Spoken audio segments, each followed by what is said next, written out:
Maverick News, the antivirus program for your mind.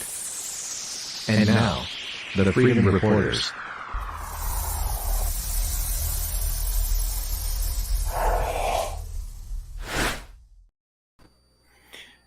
Good evening, friends. I'm Rick Walker. You're watching the Maverick News Channel. We are the Freedom Reporters. I'm here with my co-host and a special guest, and I'll throw it over to Brenden. It's me, your favorite co-host in all the internet land, Brenden Kennedy. It's great to be here, and special guest Devlin, and we got quite a bit of a story to share with you this evening. It's going to be, definitely one worth hearing, so you'll want to strap in for this one for sure.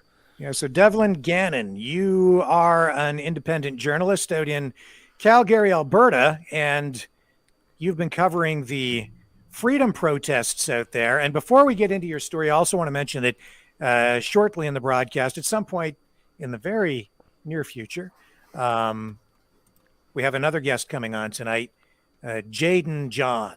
And he is also he's a freedom fighter, a protester, demonstrator. He's been with the Freedom Convoy. He went out to Ottawa. He's also from Alberta, though. He's back in Alberta, and he has been going to demonstrations every weekend, I think, since coming back. And he has an interesting story to share with us as well. But Devlin agreed to come on with us tonight because his story is particularly brutal. And that word, I think, is very appropriate given the video that we're going to see tonight, because Devlin was at the protest this past weekend in Calgary doing what he always does, which is working as an independent journalist. And he was arrested, and police used fairly aggressive tactics to achieve what they wanted to achieve with him. Devlin, why don't you introduce yourself and let people know who you are, first of all. Well, thank you for having me in the first place. Of course, I really appreciate the opportunity. You explained it pretty well. Independent journalist. I've been covering the freedom rallies, not only in Calgary, but kind of all the surrounding little towns and hamlets that have set up their own thing. I get to those as well. And just to give the point of view of everyone there, because we never see anything mainstream down there ever. And, they love to say what we're all about, even though they're never down there, and they love to put labels out. So I like to try and reverse those labels by just showing what is actually happening and who actually goes down. So that's kind of the long story short, and I've been doing it ever since the last 3 years of this craziness kind of all started. So right. So what is your website, or where can people find your work? You can go to awakeningthepeople.net. That'll bring you right to the homepage. And there's all sorts of stuff on there. I've been covering it, like I said, for the last almost 3 years. And besides the Calgary rallies, there's all sorts of small towns that have cropped up a lot of freedom rallies that have got pretty big too. So it's a lot of fun. Okay, well, I'm going to bring up your website so people can see it. Yeah, thank you. So this is Devlin's website. This is where he publishes his work. And yes, as you can see right at the top, Calgary Police Brutality Legal Battle is the headline. Yeah. And so that's very recent as of so not this last weekend. Unfortunately, I've been barred from protests because of all this legal stuff going on. But the weekend prior was March 19th. That's when this occurred. It was actually the Worldwide Rally for Freedom, which happens to be like a bunch of cities coinciding around the world, and they're all rallying on the same day. And that's when that occurred on March 19th, when all of this actually happened as well. So right. So yeah, I did hear about your story. We were aware of some of what had happened in Calgary, of course. Right. And when I heard what happened to you, I thought it was pretty important, because it really concerns me when police anywhere in the world, especially at home, go after journalists, whether they're working, regardless of the media outlet they're working for, or whether they're independent. If you're there working as a journalist, I think that, I think you're there as the eyes and ears of the public, and you deserve to be treated with respect. And yeah, it seems they target us at this point, honestly. Like, they don't want us to really get the chance to accurately cover what they're doing. And don't get me wrong, it's not like it's a huge target, but they see you with the camera and you're close, that camera's probably getting smacked if they're going aggressive at any point. So Yeah. Well, you know, maybe at some point I'll share some views with you and the audience about how I think police view the media. I've had many years of experience with police in the past, and I think that they have a perspective problem when it comes to the media. But we'll discuss that. So I do have some links here that you sent. I don't know if you have them there or if you're able to share your screen. Maybe it would be easier if you brought the links up, then that way you can walk us through the story and show us videos. The video in the order that you think it will help best illustrate what happened to you this past weekend. Yeah, I can do that for sure. I'll just click the share button right here. And absolutely, that would probably be the best bet, because there's definitely a lot of things that occurred, and I'd love to go over it. So I'll just go to the website here. Okay. Actually, it's right here. You know, and I expressed concerns early on when we played the news conferences from the Calgary police chief, and his language concerned me just as much as the language coming from the administrative officers, including the police chief in Ottawa, when they were dealing with the Freedom Convoy up there. So yeah, it's very reminiscent of what I watched occur there for sure. Well, and it was like an echo, right? Yeah, I know many people that were there and who are now in Calgary, who went up there and are like, wow, this is crazy to see now in my own city after seeing it up there. So yeah, I had to watch. I had to watch that press conference with that police chief probably like 10 times, because just the language in it was so volatile. It was I couldn't believe I was hearing it. Yeah, I know. It was crazy. So is my screen sharing properly here? It is. We can see it just fine. Okay, great. So I'll start with this one. This is all video that I've put together through various people sending me and sources of different angles and stuff. So it really does cover our angle pretty well.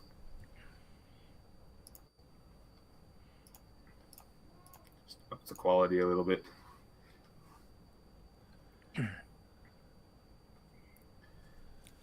So yeah, as it says, Central Memorial Park on the 19th, and this is where the police chief said we're supposed to be, just so everyone's aware. This was the park. Is there audio with this?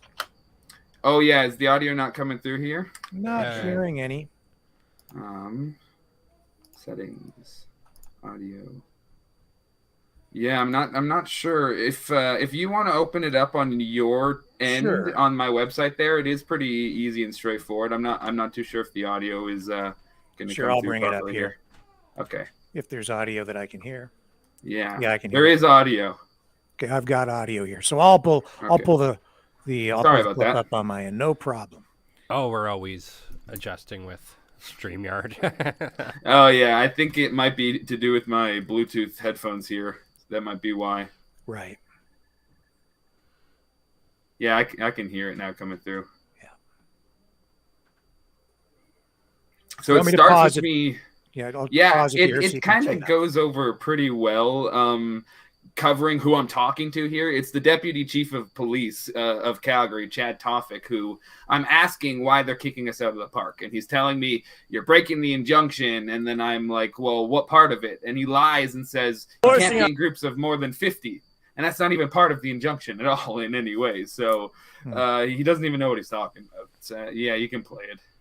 We're not breaking any laws. We've done nothing wrong. And just to tee this up, if I know this story correctly, and we're just getting into this, the protest was actually over at this point, and people were dispersing. Isn't that right? Yeah. The protest had occurred like probably I'd say 12 blocks to the east at City Hall. And City Hall is where everything happened. It all ended, and most people had kind of parked around Central Memorial because that's where it usually occurs. But this whole injunction stopped everyone from being in a park. So even though that's the park that we could have been in, there was no speakers allowed or anything like that. So everyone went to City Hall, and then it ended. And they kind of, not even the majority of everyone, it was about maybe less than half kind of went back to Central Memorial towards their cars and stuff. And the police presence there was just crazy. And they started pushing everybody out of the park no matter what. Like every demographic, age, or profession that day was pushed by a police officer out of the park. What is it about the park? What are they? Why are they so concerned about the park? Well, there's this injunction, right, that they put forward saying that we can't we can't make a park unusable to other patrons. That's one part of the injunction. We can't use amplification devices in the park. And there can't be any unnecessary noise, honking, or anything coming from your car. So that day, multiple people were ticketed for just honking their horn while they drove by. Cops would pull them over and just ticket them. And on top of that, they said that you can't march on the roads, which for the past 2 years, the police had been with a police escort shutting down an entire march route with us, doing it with a police officer at the front, and they're shutting down every avenue. And so all of a sudden we can't march on the road. And if we're going to be on the sidewalks, you have to follow all the crosswalk laws, which, I mean, understandable. If you're walking on a sidewalk, they're trying to make all this illegal. What else are they going to do? So they made all these hoops that we had to jump through. And the biggest one being the amplification devices, which if there's a crowd of, at that day was 5,000, how are you going to speak to 5,000 people without an amplification device? You can't. So they moved it to City Hall. That's where amplification devices were, because City Hall is not a park. And that just kind of was the loophole we jumped through to not have to, not have amplification for the day. Yeah. And the injunction, just before we roll this, yeah, is it directed at a specific group, or how is it worded? How do they target it? It's literally anybody. And it doesn't say anything about, like I said, he says to me, you'll hear me in the footage start saying, I'm here by myself. And that's in response to him saying, you can't be in a group of more than 50. And if you read the injunction, that's not in it at all. It's not included as group size or anything like that. And then specifically an hour after this injunction came out, which, by the way, was literally the night before the rally, 7 p.m. when the rally starts the next day on Saturday. So not very long to even inform the public upon it in any way. Anyways, so when that happened, the police chief came out an hour later in a public statement, and he specifically said the rally will still be allowed to happen so long as they follow the rules of amplification devices, and Central Memorial Park, which is this park you can see we're in right now, is where they have to stay. And so, yeah, don't get me wrong, it went to City Hall, but he said Central Memorial Park is the place to be. And that's where half, if not less than half of the crowd had ended up at the end of the rally when it had all ended. And so here's this police force that once you're there, they just make a massive circle that kind of just spread out over and over and over into a line and pushed everybody out of the park. And that's the police chief, the deputy chief right there that I'm talking to, asking why they're telling us to leave. And all right, let's let this roll. We can get back into it once we watch some of this. We've done nothing wrong. Yeah, there's the man of the hour right there. Exactly. The man who used to sit behind a desk for the last 20 years and for the last 4 weekends has actually been out on his feet for once. Okay, what's that? Yeah, this is the injunction here. It kind of goes over all the pages of it. You can fast forward if you'd like. Okay. But it's the full injunction and listing everything about it. All right. So, in other words, don't disagree with the government or else. That's what the injunction says. Exactly, yeah. And then the last little bit is the statement that I had said after this page. It'll be the statement from the deputy chief of police saying that there'll be no marching tomorrow, but before that it says permitted to gather in Central Memorial Park, but not be allowed to use anything that could amplify sound, otherwise disturb the area. So that's the chief of police. His quote is here: there will be no marching tomorrow. Okay. No mobile protests. There will be nobody behaving that way down in the belt line. Yeah. Okay. Belt line's a specific community in the downtown of Calgary, which that's not where the protest is even happening anymore because it's been moved up to now the City Hall area and the court area, which is no longer the belt line. Okay. And that was these counter protesters that had showed up. They were quote unquote belt line citizens that were so terrorized by this weekly Saturday protest of such a large demographic of children and pets and families, that was their complaint. And that's why they started showing up and in a group of 20 and kind of starting to be aggressive and assaulting people all the time. So the counter protesters are citizens. The freedom demonstrators are terrorists. Yeah, and that's a quote from our mayor. Our mayor had said that we are not protesters. We're all we're racists, we're misogynists, and we don't have a right to protest. It's not a protest, it's a parade. But then this group of 20 who are shutting down the road and violently pushing against police when police are trying to move them, they are allowed to protest, and they're citizens rightfully standing against the group terrorizing them every weekend. Which, again, I'm speaking from her point of view, where, it's like opposite world. It's crazy. It's really, honestly crazy. It is. The country, the world has gone crazy. Yeah. Let's let it roll. Yes. Sorry. All right. This will be, here we go. It's about to erupt. You'll see. There will be no marching tomorrow, the chief said. You gotta love it. Anytime. Yes, we are. They have the horses up. Look at them shoving them. Look at them. Yeah, I am. Stop touching them. Hey. Stop touching them. Hey. Yeah, I am too. You're Hey. And then they come forward right after that and rip my hoodie off now. Yeah. Yo, what the fuck? Yeah, there's some language for sure, so be prepared. Give him his stuff back. What the fuck is wrong with you? What the hell is that? I was more concerned about the tyranny. Right? What the fuck? What did I do? For the What did I do? You can hear me. None of them. What did I do? Stop pushing me! What the fuck? Yeah, this is one of my charges that they've arrested me for here. And look at this cop flop bigger than a soccer player. Yeah, he was trying to trip people. Look at him. Well, see what look, he's it's doing? not even me. Some other person here in a gray jacket comes in, trips him, and Actually, gets the his cop foot was hooked trying in. to trip people. That's what he was doing. Trip other people, and then he yeah. got tripped up himself. Well, Yeah, he was trying to trip people, and then he fell on his butt. Yeah, and the Crown read out the charge. He was trying to trip that guy. Yeah. And it just- slows it down. just So sucks the it. Crown read out that I aggressively pushed this officer to the ground, and he fell backwards. Yeah, he That's just the- lost that his was the mouse because read. he ate too many donuts. Yeah. Well, look It's, at him. He needs to exercise a little. He wants in on the other 4 officers grabbing me, and he just can't get he in wants quick enough. But he just couldn't waddle in there because he's just having a little trouble. He's out of shape. Yeah.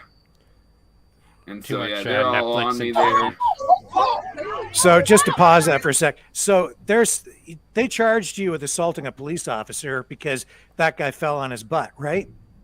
Well, Isn't yeah, that and the charge read out in my bail hearing was that I aggressively pushed him backwards. So Yeah. that's his statement, I'm sure.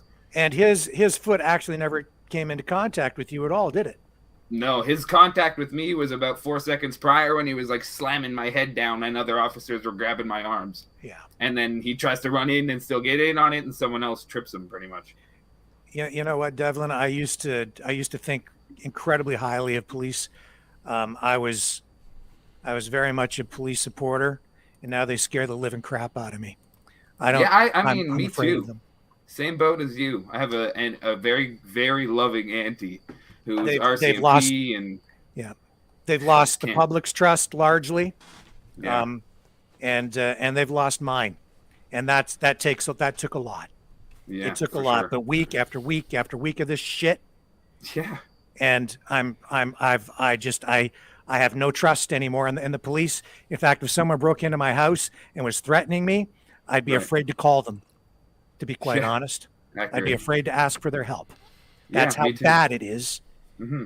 That's how bad it is. And this is coming from somebody who, as a journalist for over a quarter of a century, had great relations with police chief after police chief that I ever worked with, police services. I couldn't speak more highly of the guys that I worked with. But today, different story. Yeah. He did nothing wrong! Nice. So yeah, there's the Calgary Herald and the Sun used the same thing, and the Toronto Star used the same thing, and Quebec. Don't worry, it's non-copyright. I don't know who put this music over this, but yeah, it was someone else's footage, and you can see the whole point of this footage is you see the police officer while I'm being dogpiled on here wind up a haymaker and just lay it right into my back, like as hard as he can. As there's he plays it kind of over and over. Cowboy Billy Bob. So was same that, one who tripped. Yeah, was that really necessary? No. And I mean, you don't see it here. We don't have good footage of it. We'll have the police body cam footage through my lawyer and stuff, but until then, they do tase me in the midst of all this as well. Like, yeah, so they I'm tase on the ground.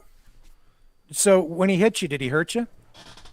Well, yeah. Oh, yeah. I mean, to be honest, and I'll briefly summarize, in high school, I messed my neck up. Got a bone spur on the C7, C6 in my spine. I've got nerve damage in my left hand for life from it. Something I always suffer with.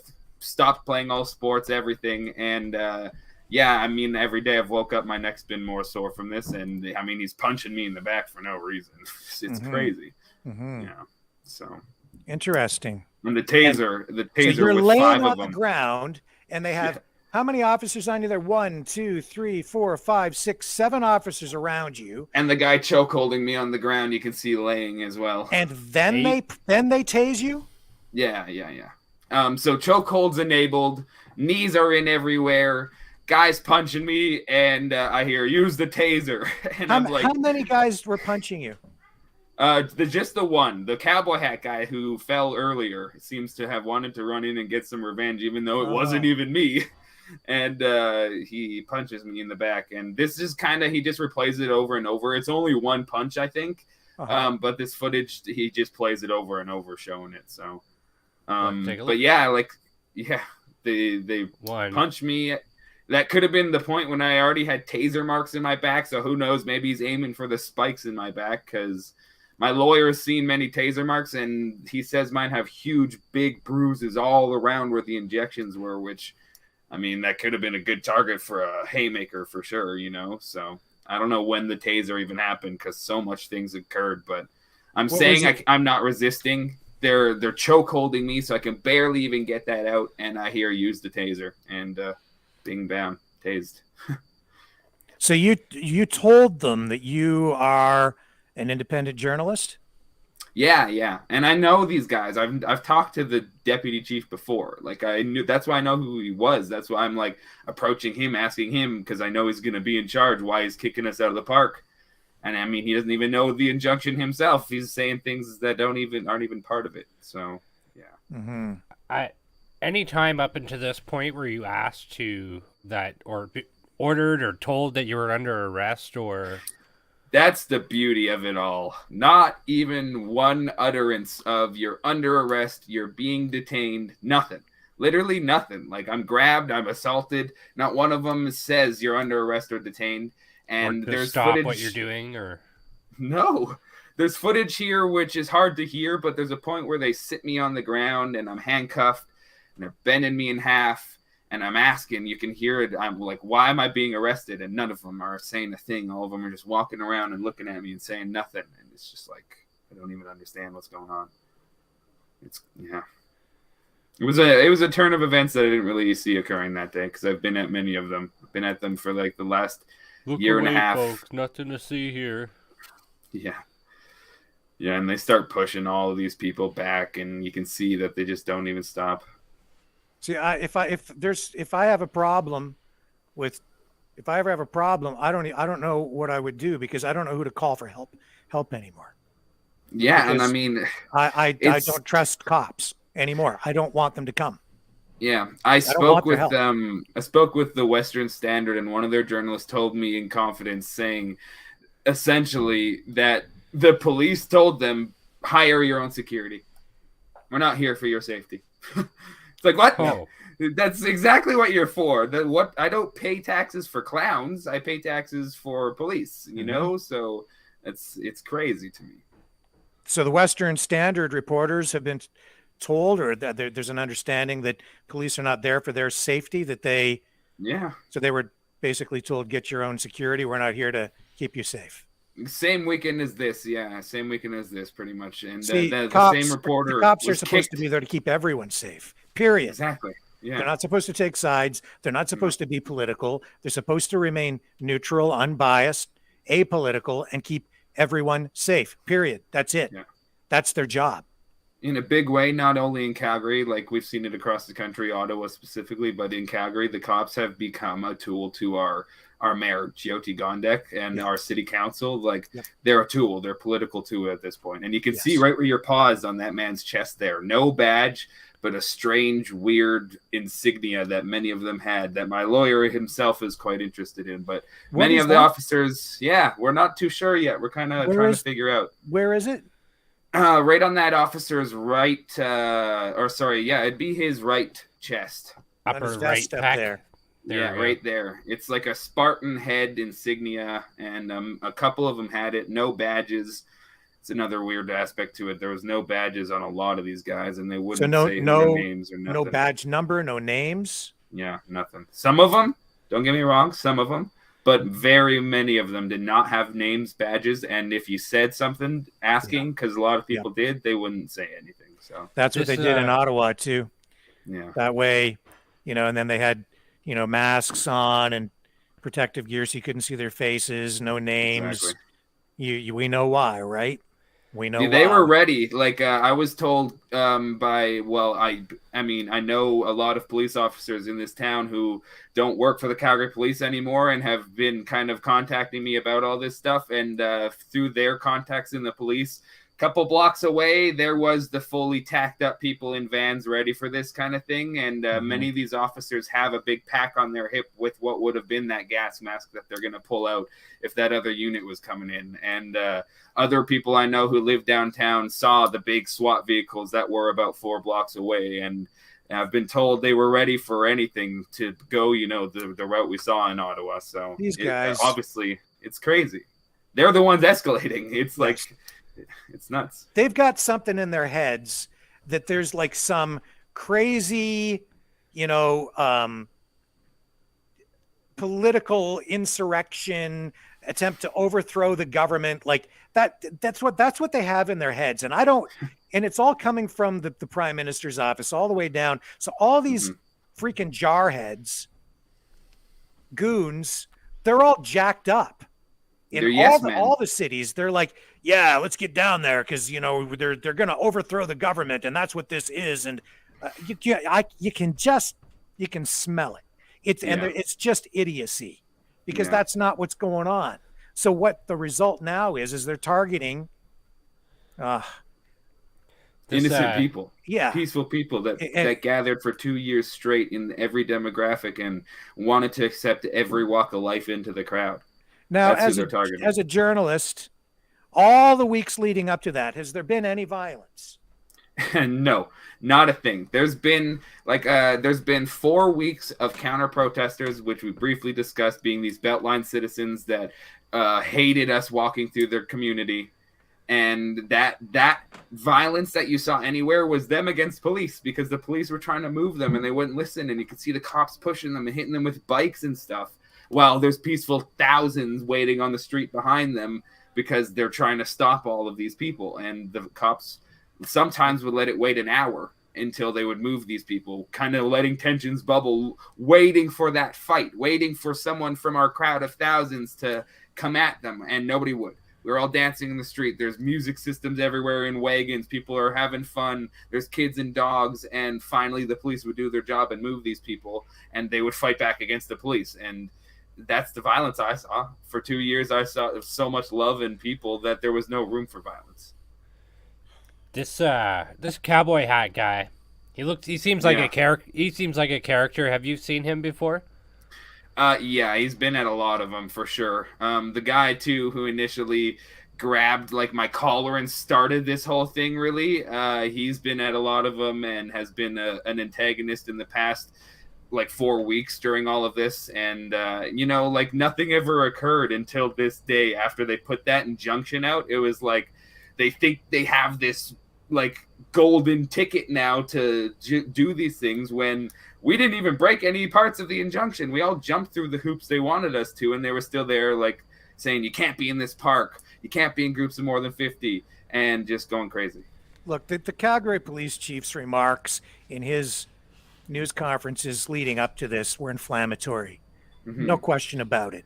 He set the stage for this. He set the tone, and he instilled an attitude, I think, in his officers when they, you know, before they ever went down there. Yeah. And I mean, like prior to this, with these counter protesters showing up and trying to change the optics on it all, there are literal sitting city council members like on our board right now tweeting and Instagram posts about people going down there and trying to call people down there. And like one of them is actively a BLM member and is just like calling for people to go down there and stand against the white supremacists that gather every Saturday. And they sit on our city council. Do you have a name for that person? Yeah, Courtney Walcott. That's the one. And then Carlo Carra.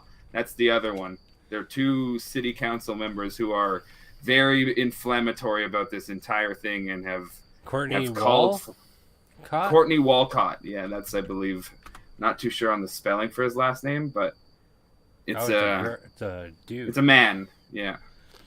So you're there not even as a protester. The point. You're there as an independent journalist. From the get-go. I've never even attended one of these without a camera and a microphone and an intent to document. Yeah. And there's the point where you can see they're pushing me on the ground, folding me in half, pulling my arms up above my back, and I start asking like why I'm even being arrested, and none of them even answer ever. And like I told them I have a spinal injury, and it seemed like they had an intent to bend the spine as much as they could after that. Oh point, so. Yeah. You don't tell them that because then they know right where to go. Yeah, it was a mistake for sure. That's me just asking. Yeah, why am I being arrested? None of them ever say anything either. Serve and protect! People were not impressed. Yeah, well, I'm not too impressed either, honestly.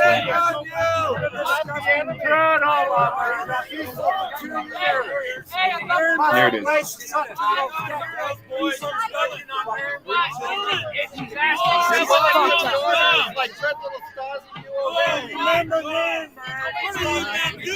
Mark Newfeld, this is on you! What a crooked police chief. He needs to resign. Meet him in charge! What are you doing to his neck? What are you doing to him? What the fuck are you doing to him? What is he doing? Nobody says anything. You can hear me asking He and his 20 times. He's not the enemy! Fuck, you guys are fucking useless. What the fuck? His back is fucked up. You stupid cunts. Fuck. Like I said, pretty vulgar. People were not impressed. And yeah, as you know, it probably heated in the moment. It can get pretty spicy. But yeah, there's a lot of video evidence. And then like there's another video below that has a beautiful angle I didn't get till afterwards. And that one, I mean, it's pretty much the same stuff, but it shows like this good GoPro footage. Yeah, that one. This footage here off the bat, yeah. Really high up, shows this cop like coming grab it, throwing it back.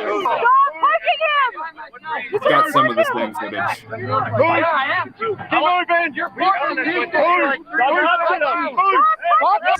Look at them shoving him. Look at him.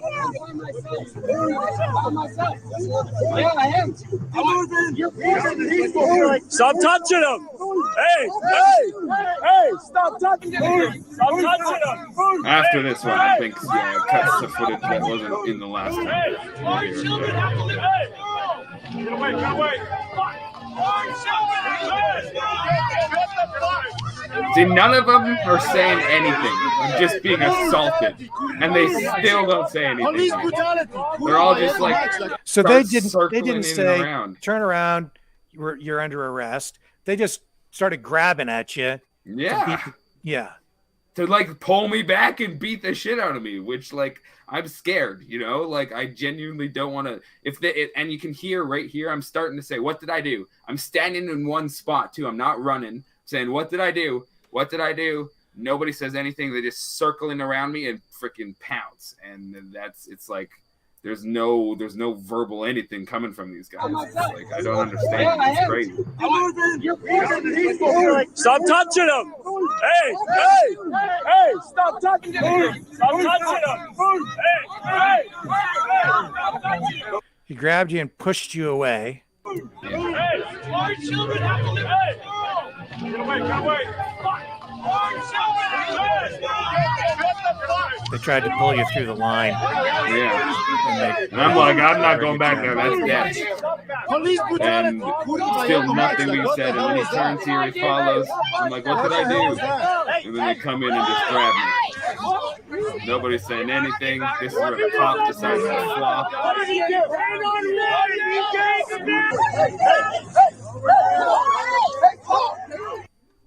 There's my assault to police officer charge. Yeah.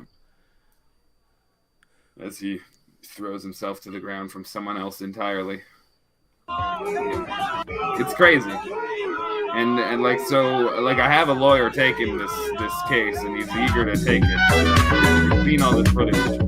Yeah, sorry about the music. Yeah,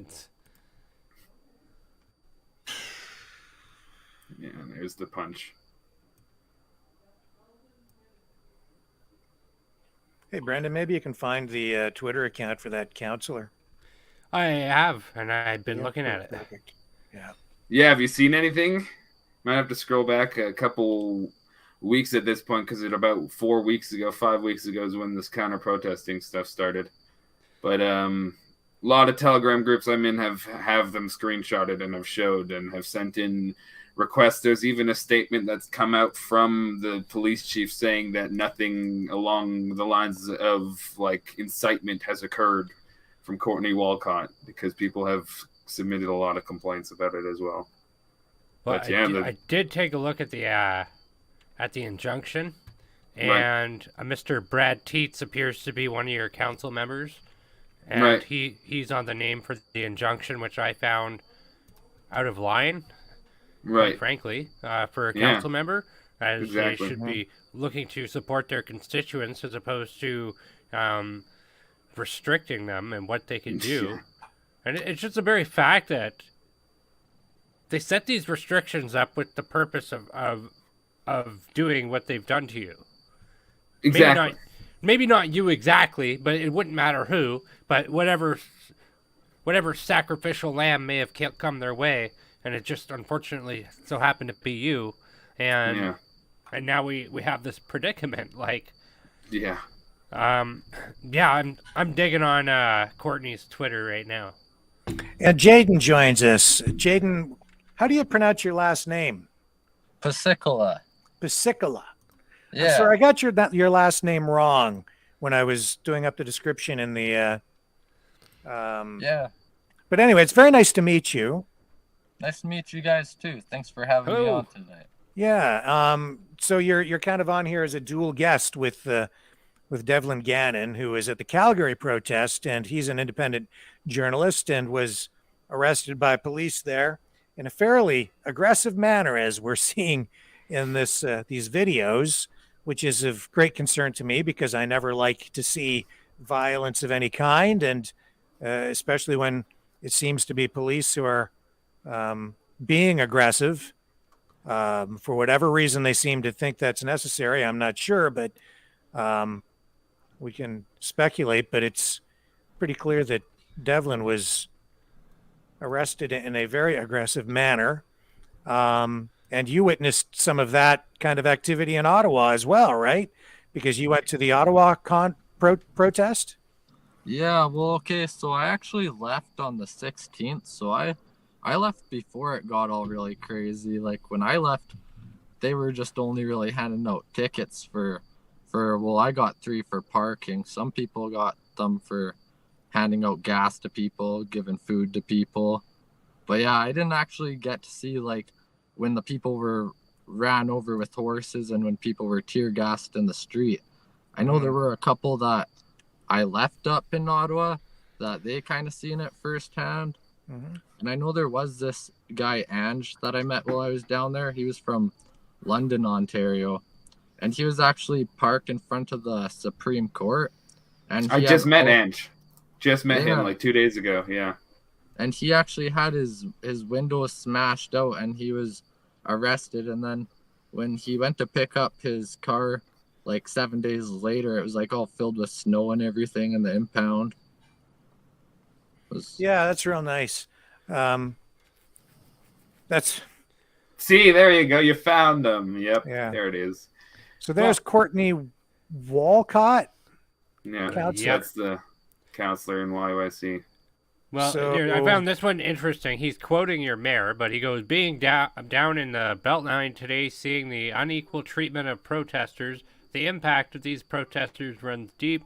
It's damaging everything we want to accomplish as a city. I spent the day hearing from residents, businesses, and colleagues. I'm standing with you. #YYC. And here is your lovely mayor. I spoke with Beltline residents and businesses this morning. I was in the Beltline this afternoon. The weekly disruption this community faces is not a protest. It's a parade at Central Memorial Park. It's a festival with merch and food vendors, yet no permits or licenses. So I'm really tired of these municipal employees that feel like they could dictate the legalities of human rights and protests. Like, this was common all throughout Ottawa, and looking at Calgary, the mayor doesn't get to dictate what's a protest and what isn't. Exactly. Yeah, and like right under that, you can see that Courtney says one group was met with aggression, the other submission. On that day, he means because the big group of thousands met this group of 20 that stopped the road. So we went around and diverted down a whole different route. So we did submit. And then the group of 20 was met with aggression by the police. The police had to get this group of 20 counter-protesters out of there. And so, like, and he says if the goal was non-violence, it was a failure. So he's like in on it. He's calling people down there pretty much and making it a public thing. There's things in the past too, like going back to 2016, 2017, he was supporting all sorts of different questionable things back in the day. And he's our sitting council member right now. So when he says, there he's talking that we're linked to white supremacist organizing. Like that, I've never even seen people like that ever that's an American protest. Like he's quoting a Vice article from the States and trying to link it to things occurring in Calgary, saying we're linked to white supremacists. It's crazy. Yeah. So the chief says that he doesn't understand even what you're protesting for anymore. So it seems he's having some difficulty understanding. Perhaps you could let the chief know and the public. What is it exactly that the protesters that you're covering there each weekend or have been covering? Yeah. What is it that they want? And then I'll get Jayden maybe to contribute to that as well. Well, I mean, as far as the concern in Calgary goes and a lot of other places, it's the mandates. And don't get me wrong, we've had the vaccine passport somewhat lifted here in Alberta for the most part and masking and stuff. But, like, I can't travel. Nobody else can travel if you don't have a vaccine passport. That's a big thing, especially even interprovincially. It's like you can't even fly across your own country at this point without a vaccine or get on a train. So that's a big one. But like, don't get me wrong, there's a huge part of this that is going to be the optics of the people who did this, the politicians, both elected and career politicians, And like our mayor and our police chief, people like these are going to just try and rescind into the shadows once these mandates are lifted and the optics are changed, and act as if they didn't do that to us for the last 3 years. And then you do it again at any point in time whenever it becomes, the norm for them. And like, that's just, I know for me, and I'm not speaking just for myself, because I know a lot of people share that sentiment of the people who did this need to be held accountable. And until that is a reality, there's going to be no way that the spotlight fizzles out, because the spotlight's been put on them. And that's a big aspect of what these are going to evolve into, I think. So Jayden, you're still going, you've come back from Ottawa and you're still going to demonstrations on weekends. Your experience in Ottawa, you tell me that it's been really very positive. And when you were there, you had everybody there sign your car and stuff. Maybe you could take us out and show us around your car a little bit or something, so that we can kind of see what you have going on there. Yeah, I can do that. Here, I'll flip this camera around here. Sure, because his story is his experience has been a little bit different. He hasn't been arrested. Actually,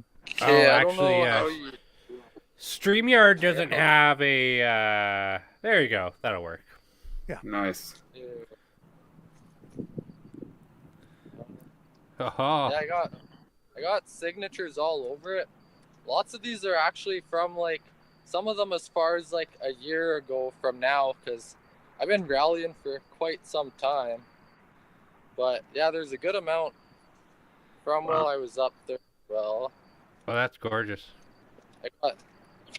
These are my tickets that I got there. The first one I wrote Truck Trudeau on, and so it was actually like the day I was leaving, and they had asked me how long I was planning on staying there, and I said I was leaving that day, and they said, well, you better get leaving soon, because we're going to start ticketing and then towing the vehicles out of there. And I said, well, I'll be back in an hour. And they told me my car probably wouldn't be there, but there are still lots of cars parked around mine. So when I got back, they actually gave me 2 more tickets that day, which the one was even for obstructing traffic on a highway, which I was parked along the side of the road. I wasn't even on a highway.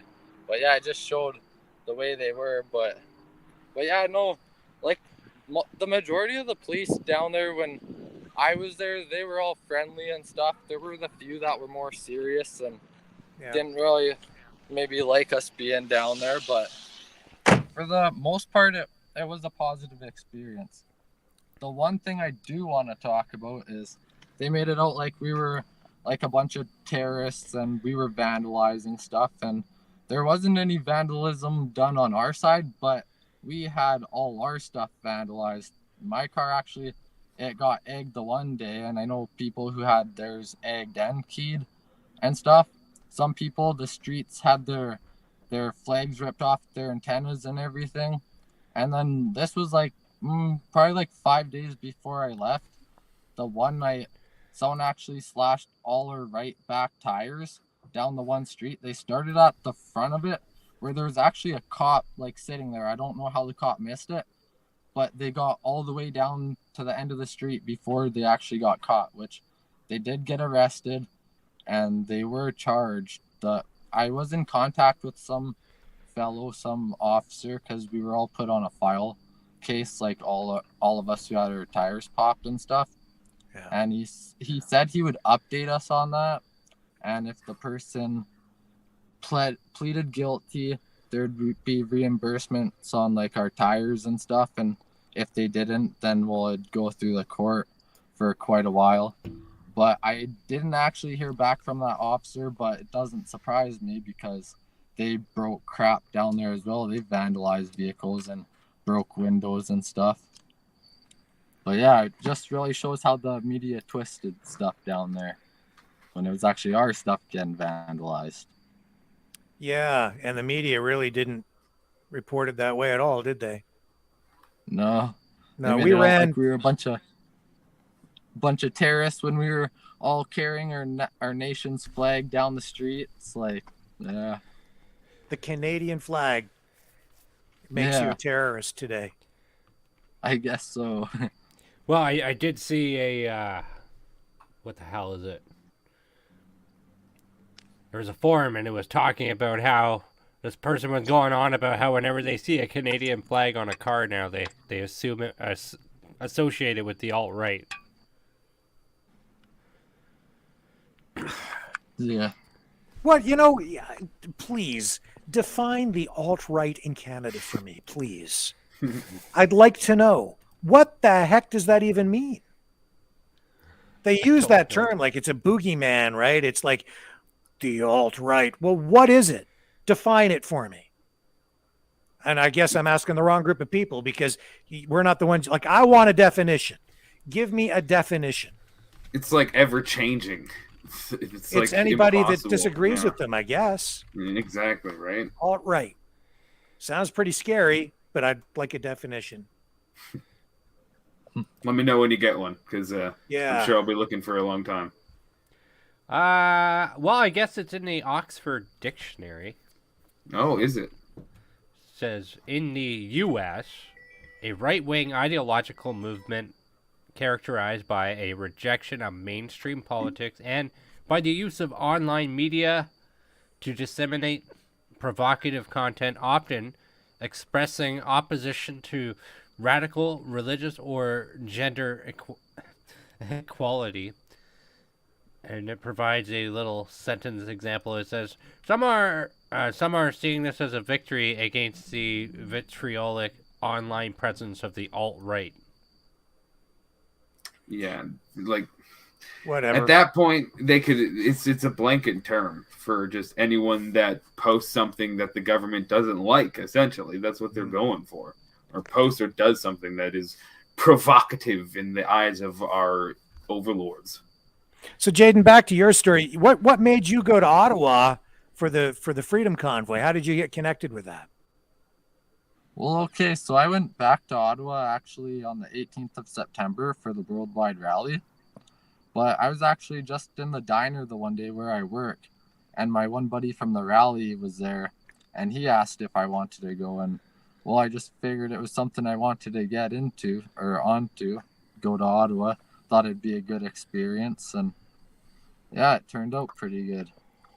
And how would you characterize the freedom protest?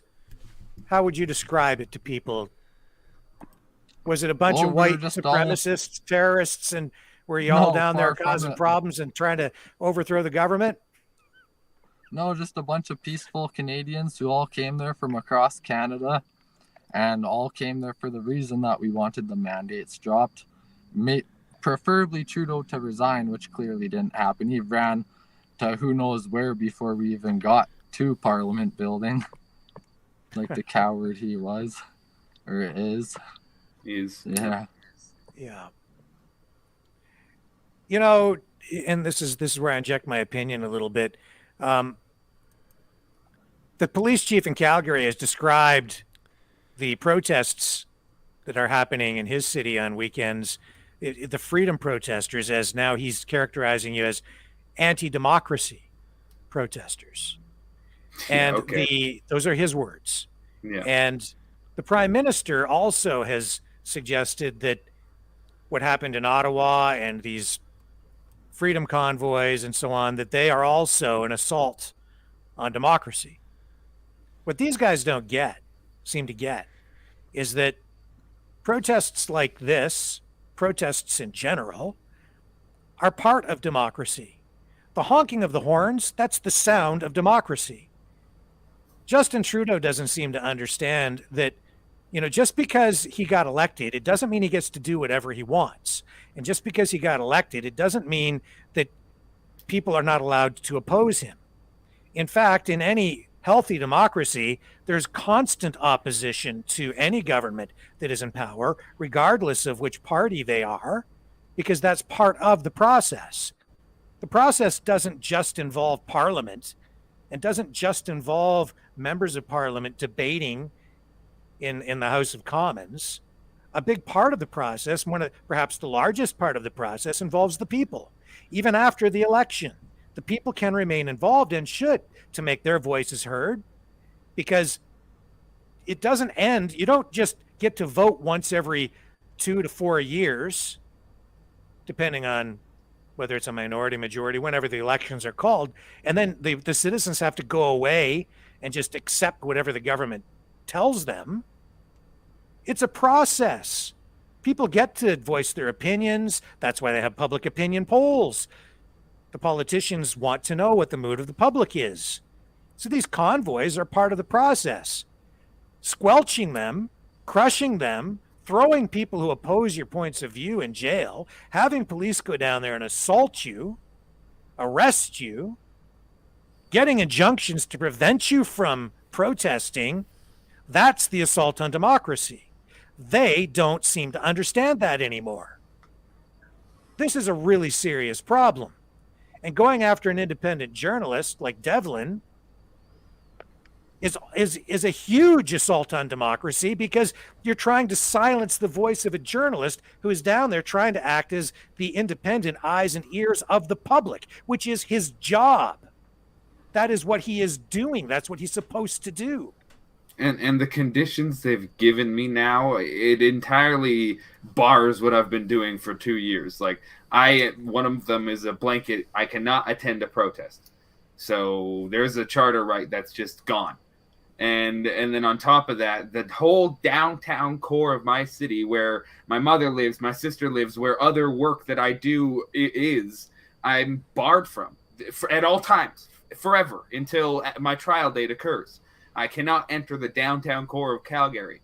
That's where the courthouse is located. That's where City Hall is located. If I was to take transit to the north or the east of the city, it goes through downtown. Like, they are infringing upon so many things now that I can't even go to these protests. And it's not like it's Calgary protests. It's like any protest. If I manage to get out of Canada and go to South America and attend a protest and put that on Facebook, I'm breaching conditions. Like, it's crazy to me. We're going to run a little promo here to hopefully build some support for what we're doing. It'll run for just a moment, and then we'll be back to continue this discussion. The New World Order. Government overreach. The Great Reset. Mainstream media lies. Now more than ever, independent voices are needed. Donate now at freedomreporters.com. That's freedomreporters.com.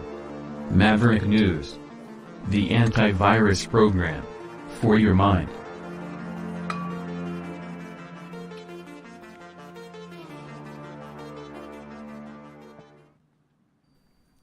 And you can donate at freedomreporters.com if you would like to support our work here and what we're doing to help keep our voice on the air. You can click the hot link in the YouTube, Facebook, and Rumble descriptions, and we encourage everybody to subscribe and watch us over on Rumble, away from the censorship platforms of Facebook and YouTube, because like every other free voice out there, we're always afraid that we are going to be censored, and we're always being very careful about what we're saying over here, as candid as we are.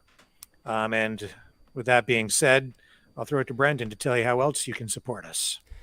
Please give this video a thumbs up, and make sure you hit the subscribe button, and don't forget to share it with everybody. So share it with your mom, share it with your dad, your brothers, your sisters. Maybe not them if you guys aren't getting along so good and that sort of thing. But you get the point. Share it with everybody. And back to the show. So, Devlin, I have to ask, these conditions that you were given, Yeah. was that established by like a bail judge, or was that established by the Calgary police?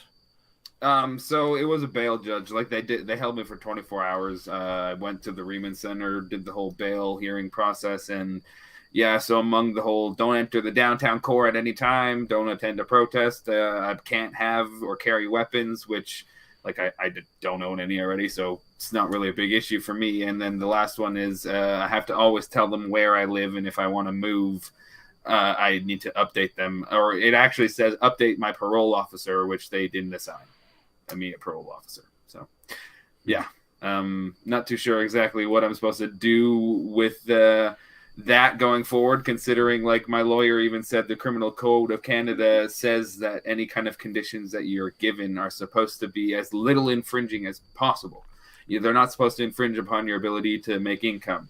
They're not supposed to infringe upon your ability to see family, all of which this is doing in every way. And then, like, don't even get me started on the charter right that I apparently don't have anymore with not being allowed to attend a protest, which I've never been a protester. I've been there as a journalist from the get-go and have always been there as a journalist. So anyways, yeah, it's an interesting set of events as far as being told that, and then knowing the future of the next couple months ahead of me is going to mean that's something that I have to deal with now for an unknown amount of time if they don't, rescind something. And my lawyers already tried to push things forward to the Crown before my hearing to get these things changed, but nothing as of yet. So, yeah. So how are these protests down in your neck of the woods there, Jayden? You're in Red Deer, isn't that right? Yeah, Red Deer. They're going pretty good. We haven't had any problems with cops for a while, because we did actually back in spring before, like, we kind of quit them for the summer and then started them back up in the fall. But they have grown to a decent size. They're at about 80 right now. Clearly not as big as Calgary's, but they do have a big population over there. So before the convoy, there's probably actually only like 30 to 40 on like the good days. But when I was down in Ottawa, I actually seen some pictures from back at our rallies, and there's probably like about like 100 to 50 to like 250 like for like the 3 weekends that I was down there. And then when I got back, it was also a really big rally. But I noticed after like the majority of the restrictions were dropped and the Freedom Convoy stuff kind of ended, lots kind of did stop showing up, but there's still lots showing up there. And yeah, no problems from the cops. We got like the odd peace officer that like drives up and stops there, watches it for a minute. Odd police officer.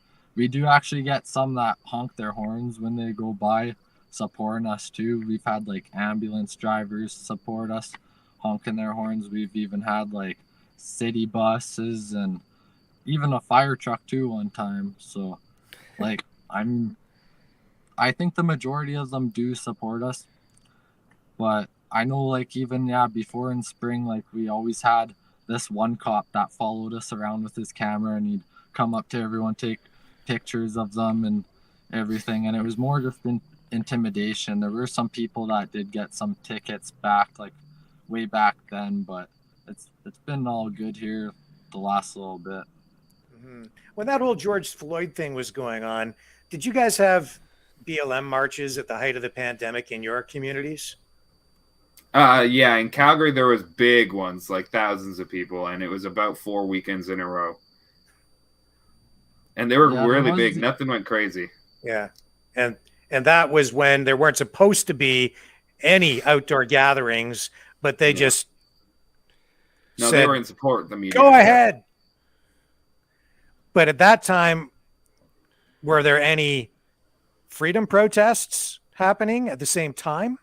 Yeah, there was really small ones in Calgary. Like it started pretty small, like 12 people on some days, and up to 40 when it got big. And then one of those worldwide rallies happened, and that was just a huge turning point where from that point forward, it was like no less than 1,000. And then they just grew and grew. Just to go back, when the outdoor gathering restrictions were still in place, were there any tickets handed out to people who came out to those freedom rallies?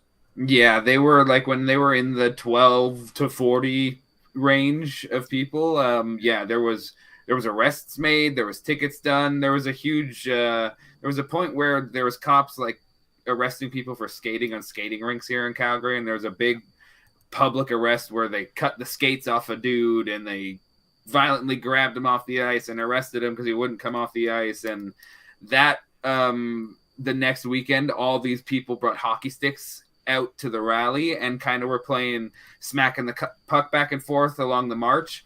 And everybody with the hockey stick that day got arrested for carrying a weapon as this hockey stick, and they arrested a bunch of people. They arrested someone who was in a Santa Claus suit. It was they definitely were trying to scare people away when it was starting out, for sure. Wow. So are these protests, Jayden, these demonstrations, do you think they're having an impact? Well, I don't think they have like the biggest impact, but one thing it does do that's good is it's built community around Red Deer. I think we have changed some people's minds, so that's a good thing. And I don't know, it has really brought people together. I know, like, I think it could be good for in the future, depending on the way things go. But yeah, I don't know. We're just all trying to do our part out here. We don't have speakers and really marches right now like in Calgary, but we more just kind of stand on the corners with our signs, and depending on, like, some people right now have signs on like the current bills like S233 and like the digital IDs that are kind of starting to be rolled out and stuff, right. And just trying to educate the passerbyers, which we have noticed a big turnaround. We used to get lots of people flipping us off all the time, and it has, over the course of like the last like even 4 months, it's changed drastically. A lot more supporters now. Yeah. So what happens with you now, Devlin? You go back to court when? Well, it won't be a back to court thing because they've changed everything since COVID. It's April 11th will be I plead not guilty, and that's just going to be like a 2-minute Zoom call with my lawyer, pretty much. So from there, I'll know an actual trial date. But I'll briefly summarize my lawyers from Edmonton, Tom Engel, and his whole history in all of his cases. Well, maybe not all, but a lot is police brutality, police corruption, police negligence. And he's familiar with the city police in Calgary already. Like, he's last year in 2021, he put a Calgary police officer in prison, and he'll be serving time still now. And that's like he knows that these cops here have stepped out of line. He's already go back. What was that? Somebody's. Yeah, he there was a case that occurred in 2013 that my lawyer heard of, and this case didn't have any kind of settlement. He just heard of this, don't know how, and he kind of opened it up and got a Freedom of Information Act for a helicopter from the Hawks footage of this case. Essentially, it was a man who was violently beat by a police officer in a park late at night in -30, and this guy never pressed charges. He was probably scared of the cops and everything, and long story short, my lawyer took the case open, and now that cop is in jail serving time. This happened in Calgary, and maybe a little more than 6 months ago now, he submitted a negligence claim against the chief of police in Calgary, Neufeld.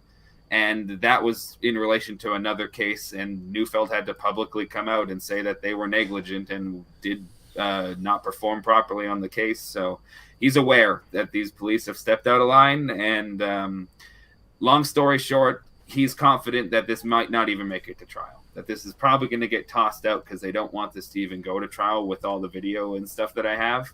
And but besides that, like, obviously I'm in full defense mode right now. It is get these legal criminal charges off of my record. This can't be a thing. But after that, it's we swap the gears into offense mode, and I will be pushing charges against the Calgary police for sure. Because, like, to summarize, my neck is messed up, and it's already been messed up for life, and it hurts a lot from what they did to me. And they tasered me. There was clear missteps in this entire thing, and beyond police that were in the arrest, it's also the, like you had brought up earlier, the people who signed this injunction into being. Like, they, on top of our police chief and our mayor, the city council members and the people who sit on the police commission have for a long time been slandering what's going on here and set up the optics of what occurred and only facilitated the violence that actually happened. So accountability is number one in the end for this. That's what I want, is accountability. Yep. Jayden, people who are not vaccinated still can't get on an airplane in this country. They still can't get on a train. When you're down there on the weekends, is that one of the main things that you're fighting for, is people who are still seeing their rights violated? Yeah, for like the federal mandates, and even like lots of people here, they think it's all over, but when you walk into most of the stores, the employees all still are wearing masks.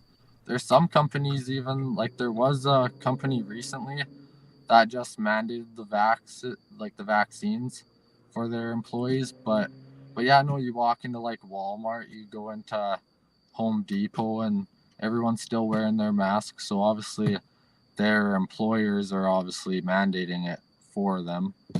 And so we're standing out there for that reason too. Yeah. How did you guys find, or how would you describe Alberta throughout this pandemic compared to the rest of Canada and even the United States? It seemed to me like Alberta had some of the more harsh measures in place. And it seems like your premier has been a pretty hardline guy when it comes to all of this stuff, especially with churches. Yeah, the churches, I mean, all you have to say is Pastor Artur Pawlowski at this point. And if you don't know his name, he's still in custody now, has been for over 40 days, might be even 50 at this point. And the churches all got shut down. And in all honesty, the premier, in my eyes, flip-flopped during all of this more than a fish out of water. You could watch a fish out of water flop around, and you'd see more sides of Kenny. And he's gone from saying open for the summer, open for good, vaccine mandates, I've never heard of that, and that goes against our Security Act, so we'll never have something like that.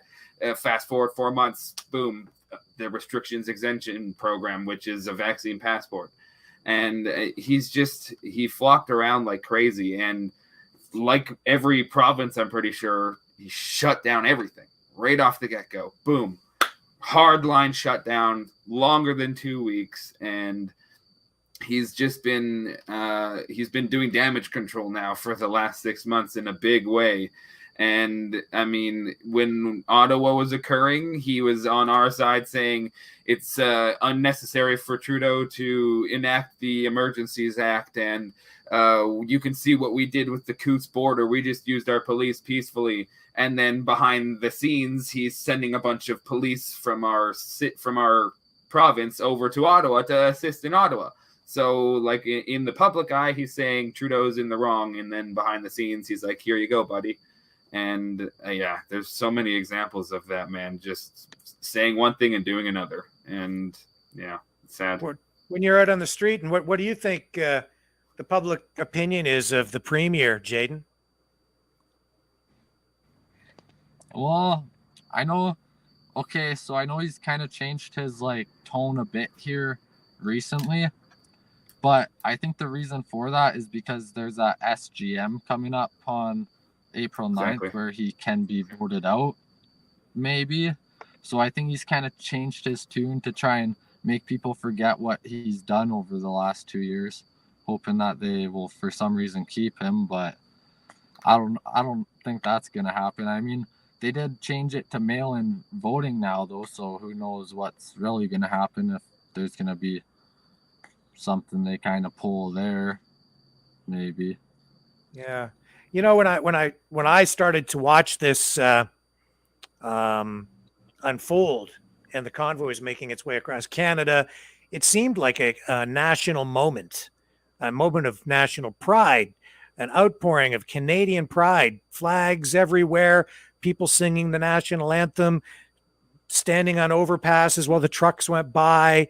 It seemed to give people hope that things might, get back to normal in some way.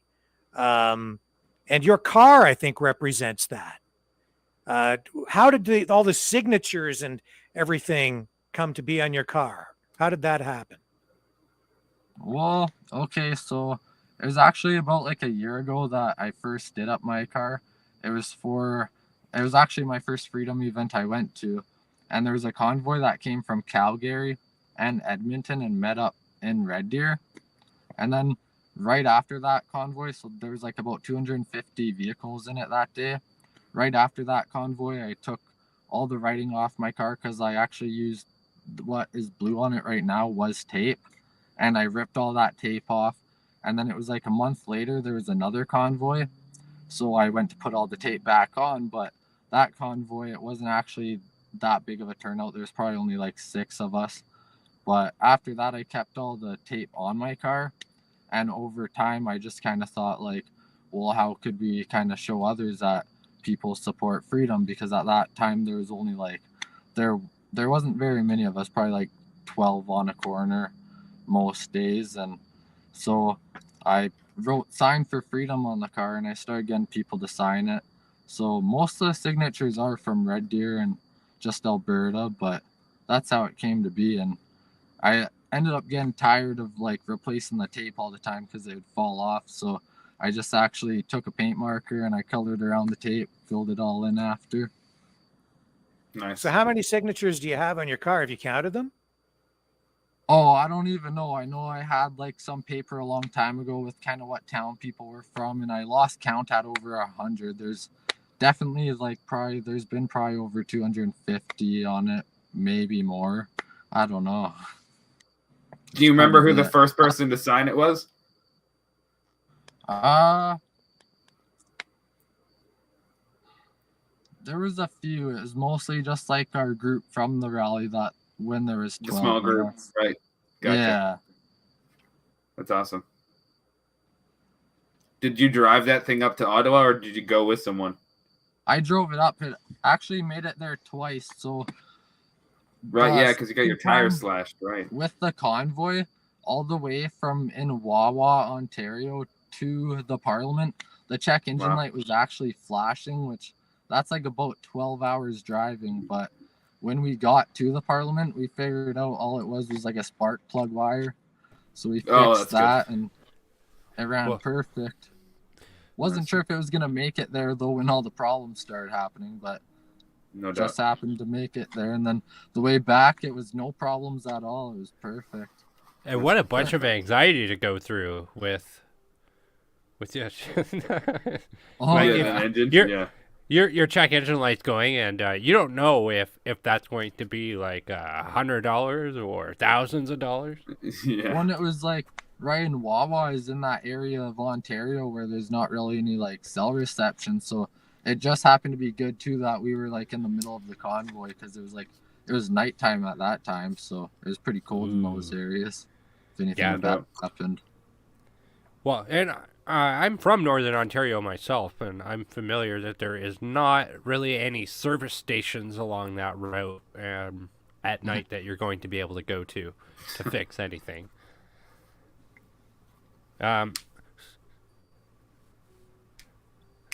So, Devlin, you have court on April 11th coming up. Yeah. And Zoom call court. Zoom call and I'll court. plead not guilty, that's for sure. What's your lawyer projecting for a turnaround time altogether? Well, he said it could be, if it really gets drawn out, upwards of like a year at most likely. But like from the April 11th not guilty plead, we're going to be pushing for it as soon as possible court date. Because like we're ready to go. We're ready to defend this thing. We're eager to do it because not only am I going to get rid of these charges, but we got other things that are going to have to get in the works after that to, push a lawsuit against the Calgary police. But once this date of not guilty happens, I hope to within the next month have a hearing in front of the court. So we'll see. I don't understand. Me either. Why because we're it in makes this no sense. place as a country? Why do you think this is happening? Why do you guys think this is happening? Why are the cops acting like this? What are they so afraid of? I don't see the threat that they seem to see. For me, at least, to say it simply, it's the fact that their morals lie where their paycheck lies and not where they should lie. And like a lot of these guys are yes men, and they don't hire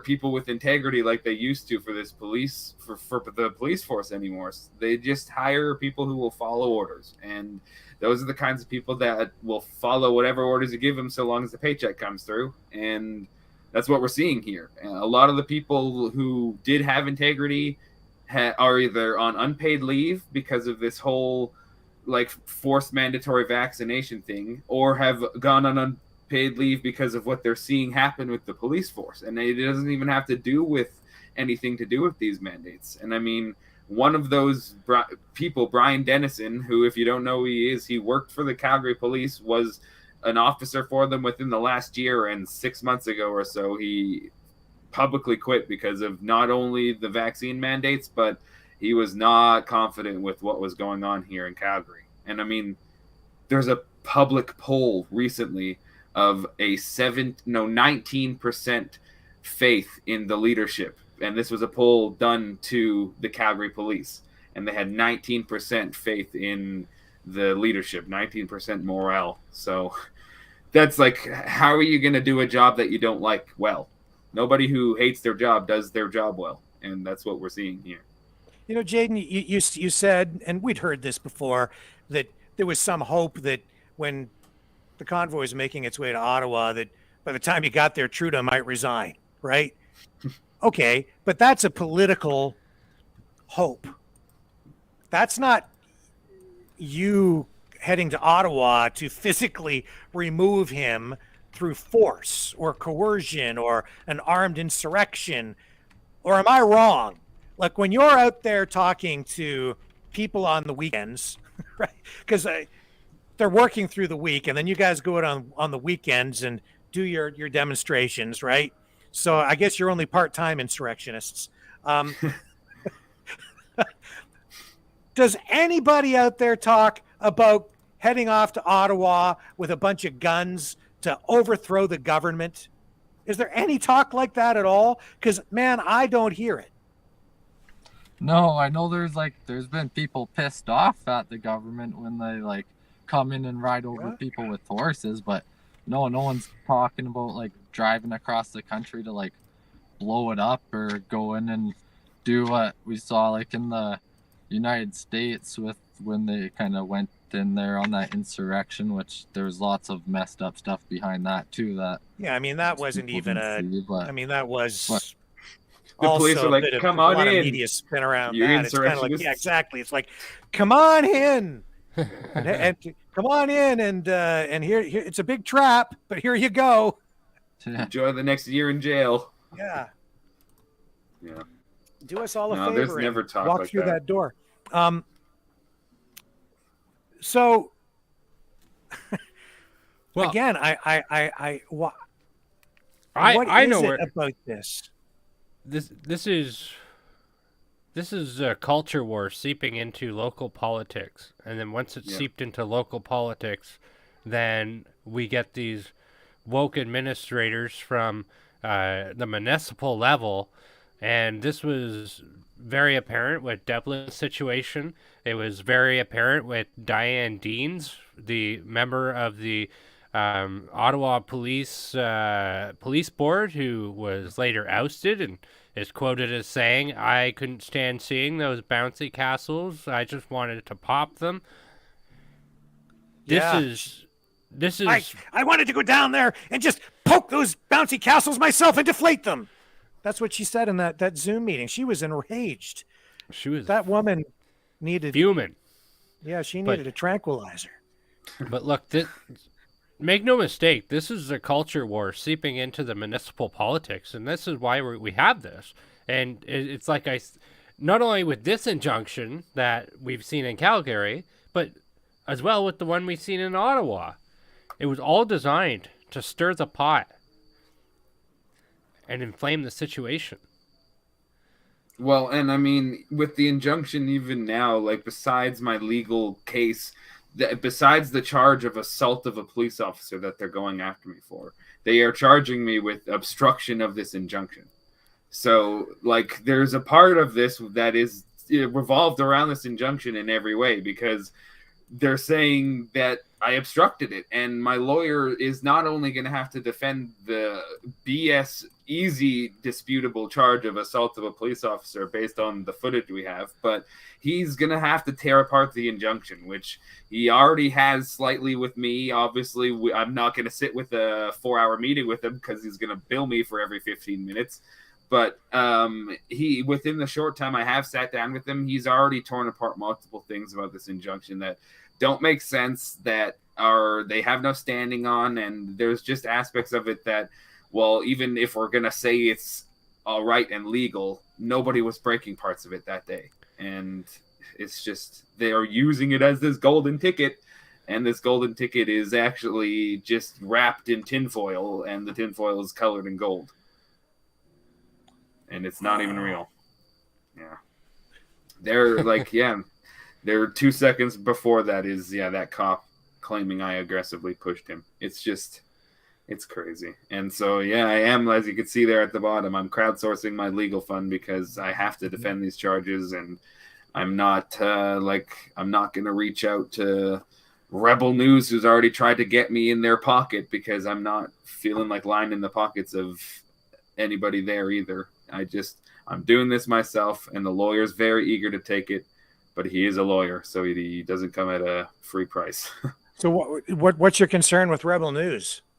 Well, nothing at all. They're great. It's just a lot of their public crowdsourced legal fund stuff for other people. It's not publicly disclosed in any way, so who knows where it's going. They're great, and they cover awesome stuff. They do amazing work. I just they were wanting to jump on this right away and provide me with a lawyer and do crowdsourcing stuff, and I was like, I just want this to be as transparent as possible for me and for anyone who knows about this. And so like anything here donated to that goes to my lawyer's trust fund account straight into it, and that's where we're going with it. And I mean, hoping to get the charges dropped so I don't even have a long legal case. That's the ideal goal. And have you had much support in that regard so far? Yeah, definitely. As I said earlier, I can't go to rallies, so I can't go really speak for myself in front of the crowd of people who would be familiar with this situation. But there's been a lot of people that, like, God bless them, have reached out and done things for me among all of this. They were trying to set up GoFundMes, trying to set up Give Send Goes, and I was telling them, like, especially not GoFundMe with everything that's occurred with them. But a lot of people have reached out, and we are seeing donations into it from anywhere of $5 to $100, and it's definitely extremely flattering. And I cannot say enough how much I appreciate anyone who has donated. It's something I despise the idea of, putting my name behind a crowdsourcing fund like this. It's something I never could have imagined having to do in my life, and I've never been the kind of person to be like, help me, I need money. And that's not what this is, but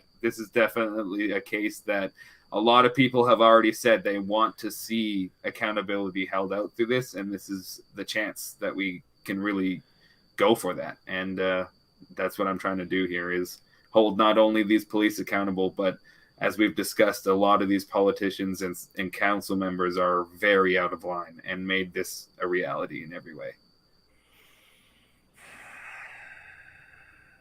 Yeah. This just, this, in my estimation, has already cost Calgary police dearly, because they have, they've just done so much damage to their relationship with the community by doing this. I mean, we had 2 years, like I said, of them giving us a police escort, shutting their roads down. We told them our march route. We gave them all the information to possibly keep this as peaceful and organized with them as possible. And I can tell you with confidence that them stepping back and wanting to stop this and then starting to do what they're doing here is costing them a lot more resources and money than anything that would have occurred with a peacefully organized march that was always happening with them. And their whole thing, like our mayor has quoted saying that too much resources have gone to policing these rallies over 2 years. And it's like, you're spending more resources doing what you're doing here in every way, for sure. Man. Yeah, It's something that I think a lot of people, really, as terrible as it is to say that I went through this, a lot of people are now seeing that, like, it's not just in Ottawa. It can happen anywhere. Like, these police are not here to serve and protect. They're not here to help us anymore. They're out for our politicians, and they're being used as a political tool in every way. What do you think the objective here is with the politicians? Because, I mean, this all started as under the guise of public health. Right. Does this look like it's to keep people healthy? No. So And I mean, what in your estimation as a journalist, and maybe you can give me your opinion too, Jayden, because you're out there fighting for freedom, whatever that means. Because, you know, I think everybody has maybe a slightly different definition or perspective on what freedom is. But what is the objective? What's the goal here of government at this point? well, I mean, to speak personally, my personal point of view on what their goal here would be is not only to change the optics of what's been going on from being a peaceful thing, because they've done everything they can with the media to already try and say it's the opposite. Now they're doing it in a very visible way, and they're escalating things on their end to a physical point. But the politicians, they want this to end because it is done more than stand against these mandates. It's awakened people to the fact that they lie, the fact that they are so blatantly, willfully ignorant. And I say willfully ignorant because it's not ignorance. They have the ability to have all the information that everybody has, and they choose to ignore it. And so the fact that people are awakened to the fact that our politicians can so easily misstep and then lie about everything occurring, and when the truth is out there in the open, still lie about it and not admit to it. That's what's happened here. And it's gone beyond this standing against mandates thing, which is still relevant because they're still pushing them. And they hate that.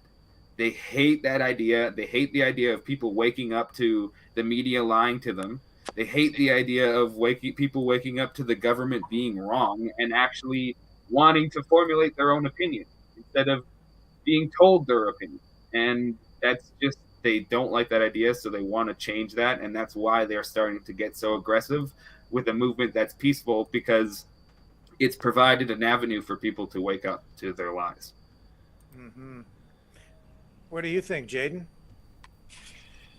Well, I think they were hoping with,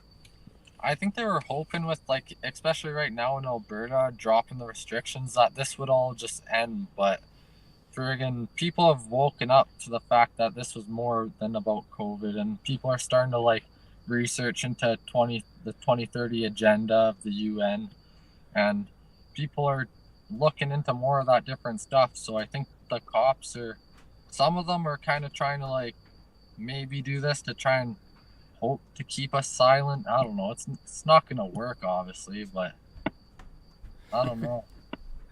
It's intimidation. That's what it is from the police. And I want to get you That's guys to give me your, wait, what does freedom mean to you? What is freedom? It's a catch-all phrase, but what does it mean to you guys?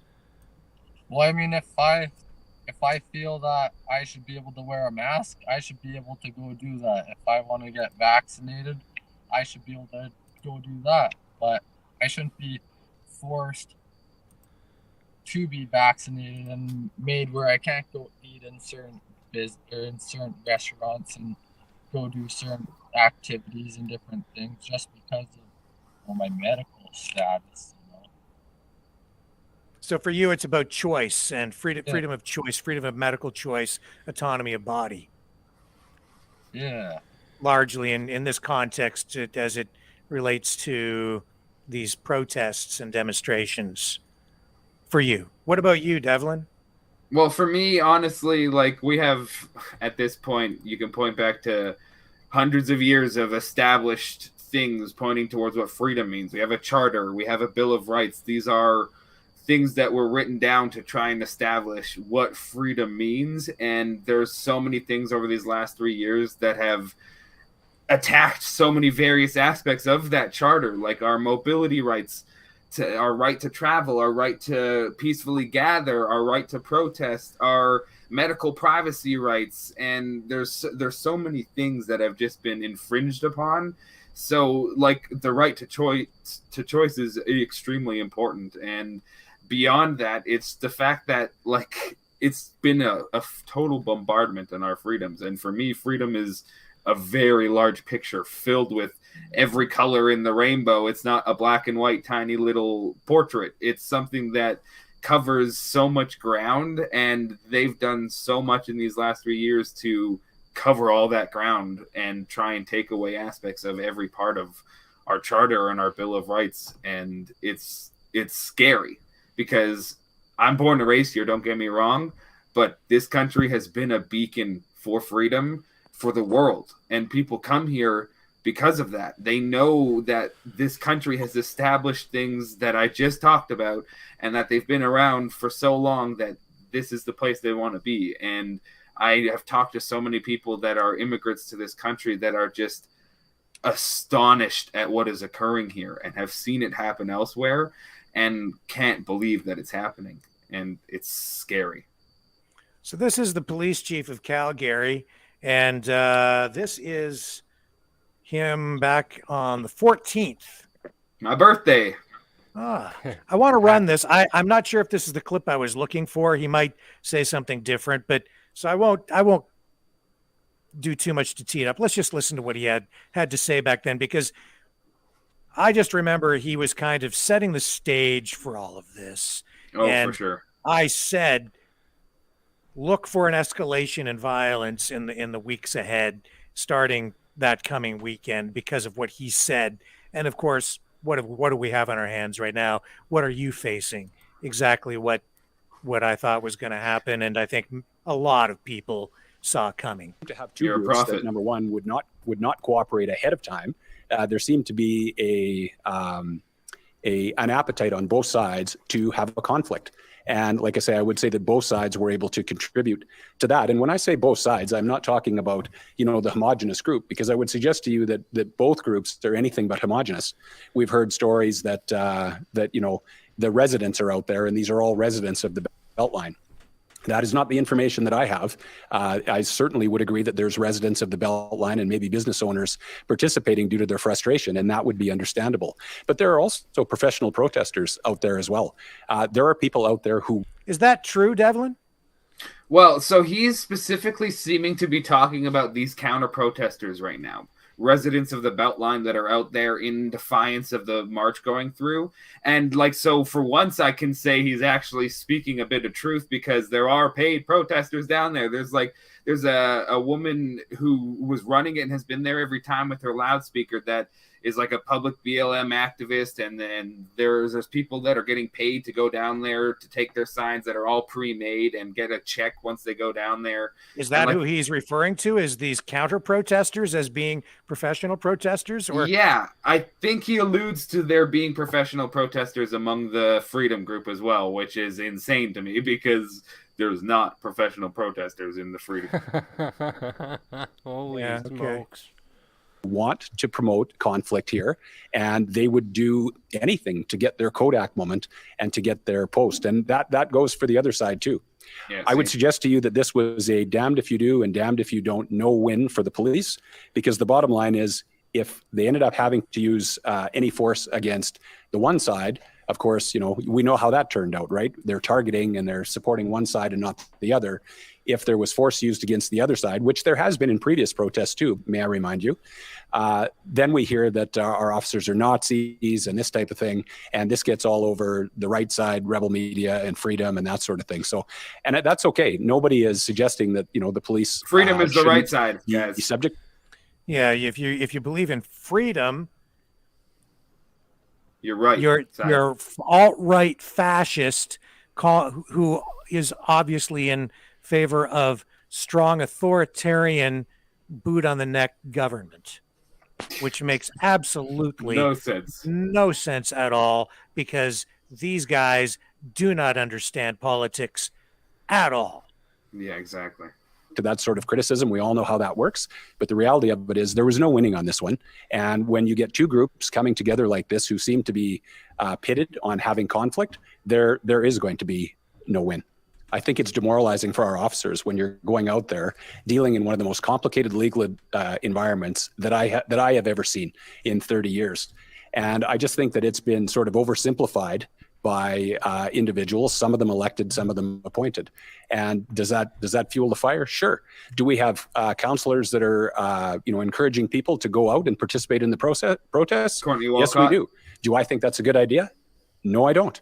At the end of the day, I don't control anybody else, so that's fine. But I can tell you, it's pretty difficult for city employees and police officers to be going out and then seeing themselves being criticized for what they're doing without even so much as a discussion about what's really happened and seeing the big picture. And it's polarizing. I get it. What isn't polarizing in society these days? Virtually everything. And so I just would urge everybody, I think, to be able to just take a step back. It's been a very difficult 2 years for everyone, and let's find a way to work together through this problem. And I think that's how we get there. The notion that we've got to point fingers and blame, we've seen it in other areas and it hasn't worked there, and I suspect it probably won't work here either. When we get two groups coming together that are very, very staunchly opposed to one another, and their beliefs and ideologies are completely divergent, in an environment where I think people are frustrated, people are tired, and their nerves are frayed, and we get it. We see it, all of us see it in our own communities, in our own families, and I would suggest that people are just not maybe bringing their best to every situation, and so this is volatile. Absolutely, we saw it on Saturday. It was volatile Saturday, and we needed to open that road. And I guess that's what I think is that this is a time for all of us, I think with respect to the Freedom folks, people who protested in the past always kind of considered themselves part of the larger community. So when we're dealing with protest organizers and we're asking, hey, would you look at this route because there's sensitivities over here that don't exist over here? We never experienced issues with that. And I think that's because people did see themselves as part of the larger community and actually didn't want to cause unnecessary negative impact for their neighbors. And I think that's what's missing here. At the end of the day, I understand why folks in the Beltline are pissed off. I get it. But it's interesting that when you talk to people that are coming out into the community, they don't seem to have the same level of, I guess, just respect for people that we would ordinarily have. And when I say things are polarizing, that's what I mean there. So how disruptive has this been for people who live in the area? Well, I can say this confidently that the protest itself, the rally that occurs where people gather in the park, Central Memorial, is not even part of the Beltline. It's only the march aspect of it that they were complaining about, which on my website, I always record a front to back video of the march. I stand right at the front and then I let everyone come against me. And the longest video I ever had was a 200% speed, and it was 13 minutes long. So that would be almost 23 minutes in length from front to back because I had sped it up. So that means it's about an hour with this chunk of the group going all the way down 17th Avenue, and then they're out of there. And that's once a week, every Saturday. And that's the extent of what they would have to deal with. And don't get me wrong, we have a police escort shutting down roads and stuff like that. It is a Saturday afternoon, and I understand that being an aspect that's annoying them. And don't get me wrong, we have a right to protest as well.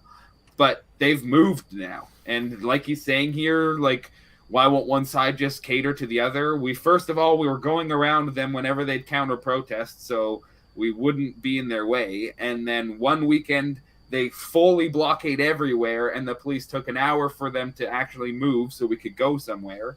And then the next weekend, the craziness happened. This is him talking, and then 1 weekend later, my arrest occurs. And then that weekend, we didn't even go into the Beltline. I explained to you before that we went to City Hall, and then the rally ended and everybody went back to Central Memorial. City Hall is not part of the Beltline. And so therefore, the protest is no longer terrorizing, quote unquote, these Beltline citizens. and they don't have any ground to stand on anymore because we're not going through the community at all. And like this most recent weekend, I wasn't there because I can't go to protests anymore, but I watched it live and they didn't even do a march down any streets. So there's no communities being disrupted by a march or anything. And yet these counter protesters are still showing up this weekend and the weekend we went to City Hall and going to City Hall. And it's like, your whole complaint was the Beltline. Why are you coming here and seeking conflict? You're the ones seeking conflict now. It's crazy. So this wasn't actually the clip that I was looking for. It was actually a CTV interview that he did where he repeatedly just referred trashed to the freedom protesters as anti-democracy protesters.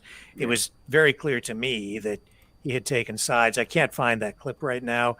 Maybe Brenden, you could take a quick look and see if you could find it. Yeah, I was already looking for it. Give me a minute. They maybe took it down. I'm not sure. I wouldn't be surprised. Yeah, it seemed fairly inappropriate to me to be using those words because it showed real bias. Oh, extremely. But the police in Red Deer, Jayden, is the tone different there?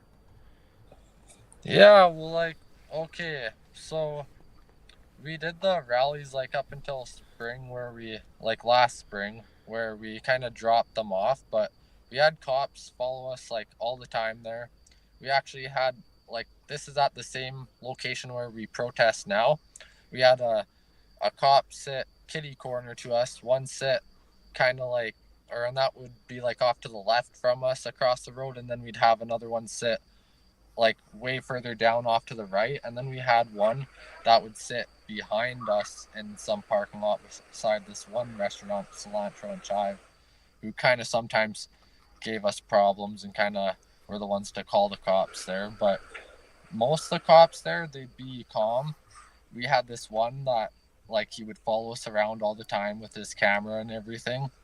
And then right up when we stopped for the summer, and probably it was end of September or start of October, we started the rallies up again.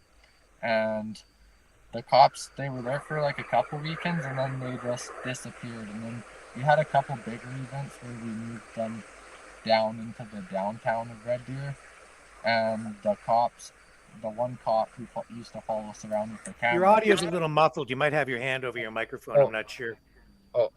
But so this one cop that always followed us, when we went down to the downtown again with these two bigger events, the one Chris got from the Whistle Stop came down and spoke.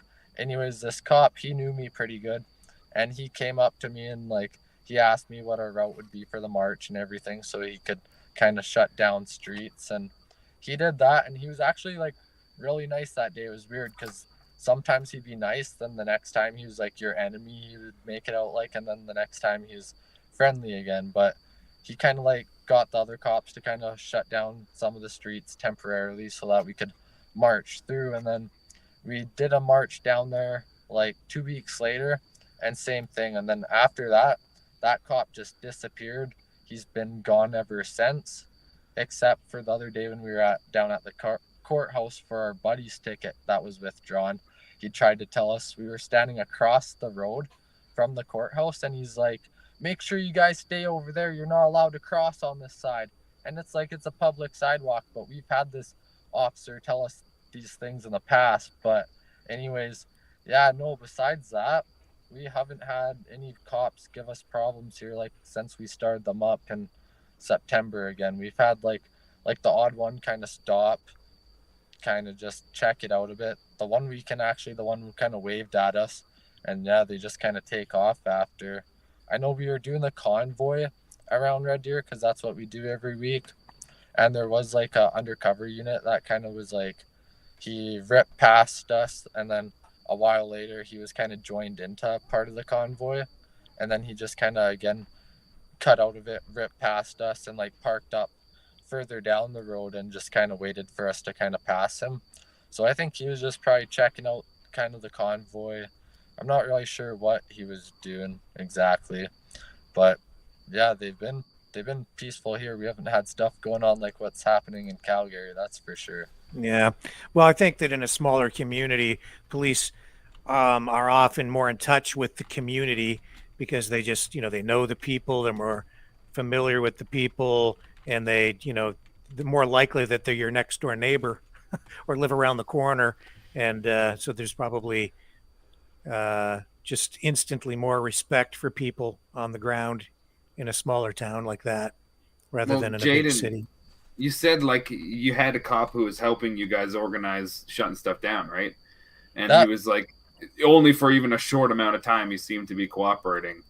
And like the same thing has happened in Calgary. Like people, they try and say, like the police chief was saying in that video we played, how they try and talk to organizers. And it's like, there's no organizers here. There's people who like different people bring the speaker system every weekend, and like it's all crowdsourced. There's people who might volunteer a certain piece of equipment, but you can't expect anybody to have control at what point is sometimes over 10,000 people.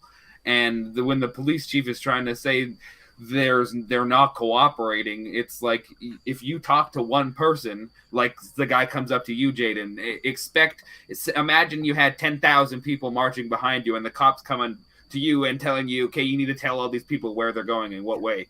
It's like, well, you didn't really sign up for that exactly. And they try and do this to so many people, and it's like you can't expect somebody to have control over a group of thousands of people, and for them to think that it's on us to, control thousands of people on one individual. It's like you're there as police to keep the peace, and you're there to do a job of controlling things in a way that isn't gonna escalate. You can't expect one person to control thousands, and it's just crazy that they think that's a reality. Is that the size of the crowd you've been getting in Calgary? So it started, don't get me wrong, started small, but yeah, I will say confidently, without a doubt, through an app I have that scans faces and the video I take from the front to back of each rally, that going back 1 month from the truckers starting their Ottawa convoy, when they got to Ottawa 1 month prior, the average was about 1,000 to 2,000.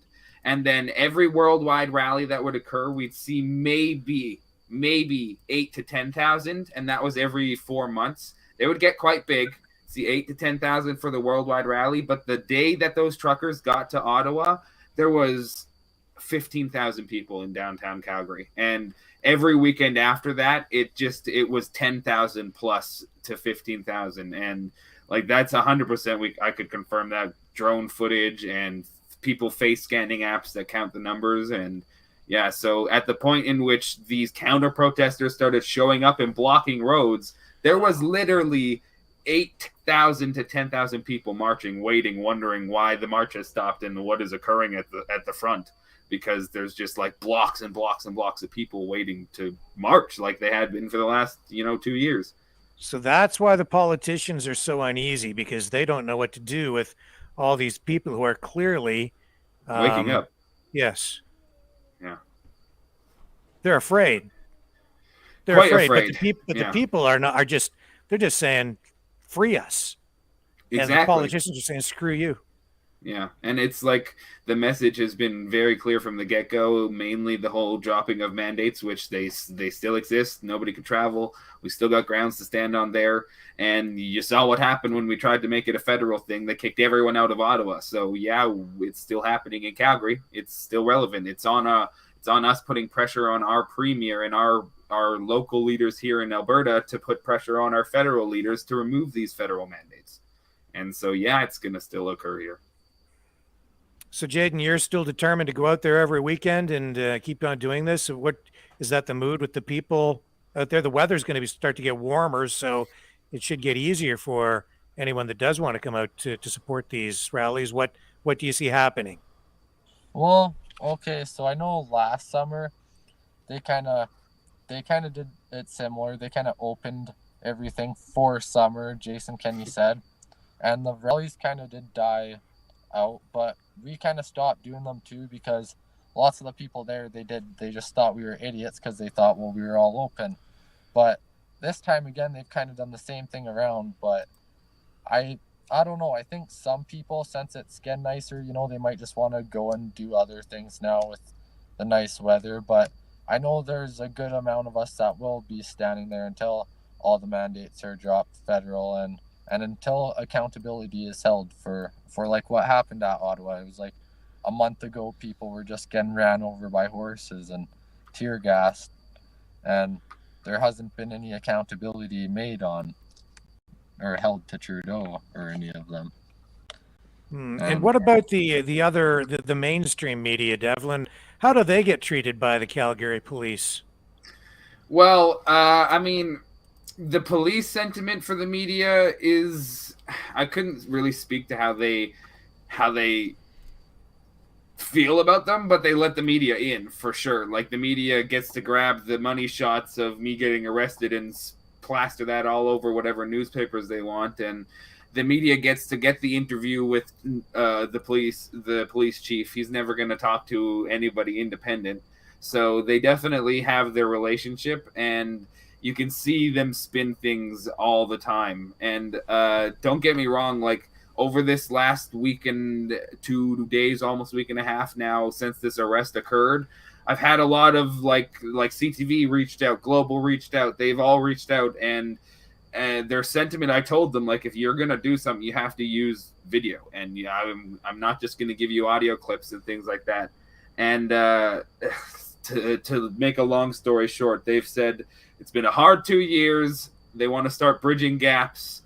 The truth matters. These are all little key words that, you know, they probably know I want to hear. But like, I'll be honest, CTV ran a story, and it was quite surprising, the angle they went. They were essentially totally going the route of police brutality, police overstep.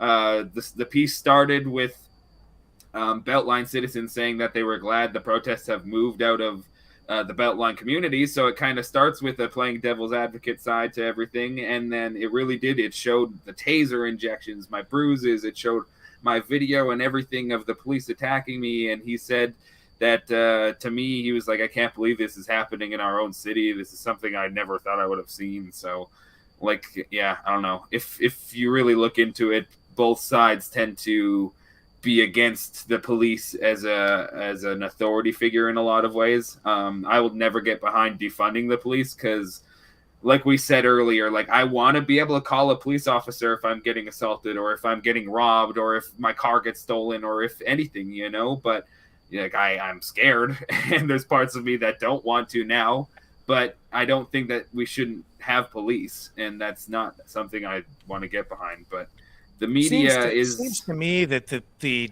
CTV anyway, that their tone changed when the cops used aggression toward the counter protesters.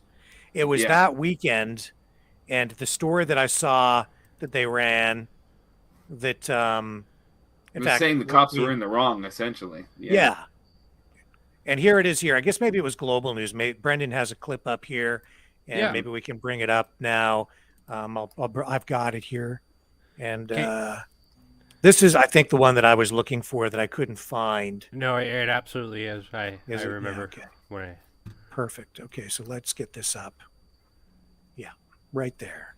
So we'll bring that up, and let's let this roll. This shows both the tone and the change in tone for the mainstream media because of the aggression used against the counter protesters. Plus, this is where the Calgary police chief, I think, set the tone for the use of more aggression, which they used against you. Yeah, it was this following weekend that I would have got arrested, I believe. Yeah. Anti-COVID mandate protesters and counter-protesters. Police got involved to separate the sides using bikes to push the counter-protesters back. That led to some controversy of its own, with many questioning police actions and what will be happening moving forward. Police Chief Mark Neufeld joins us now with the latest. Good morning to you, Chief. Good morning, Dallas. I understand the service met on Tuesday to talk about what to do as a force moving forward. Can you tell us about that meeting? Yeah, you know what? I can tell you that we did meet, and we continue to, actually. This is only actually Wednesday morning. So we continue to look at a number of options and examine what happened last weekend. I think we saw an inflection point for sure. As I've said publicly, we have historically seen high degrees of cooperation from protest groups in the city, including what I'm now calling the anti-democracy group. Certainly, we've seen the most recent outlay of what their objectives are, and I think they're sort of hard to understand and incoherent. I think we all thought that after the mandates were reduced. Yeah. He just calls the freedom protesters anti-democracy movement, and at the same time, they have a visual with the anti-protesters and the bicycles, and they're all shoving. It's designed to give you an image in your head when he's talking about anti-democracy protesters, and it wants to shine the light, saying that these anti-protest protesters are like it's trying to. The visuals there are all switched, and it's weird. Yeah, it's inflammatory for sure. It shows bias. I've laid all that out. There he is saying it. He's going to say it again here as well.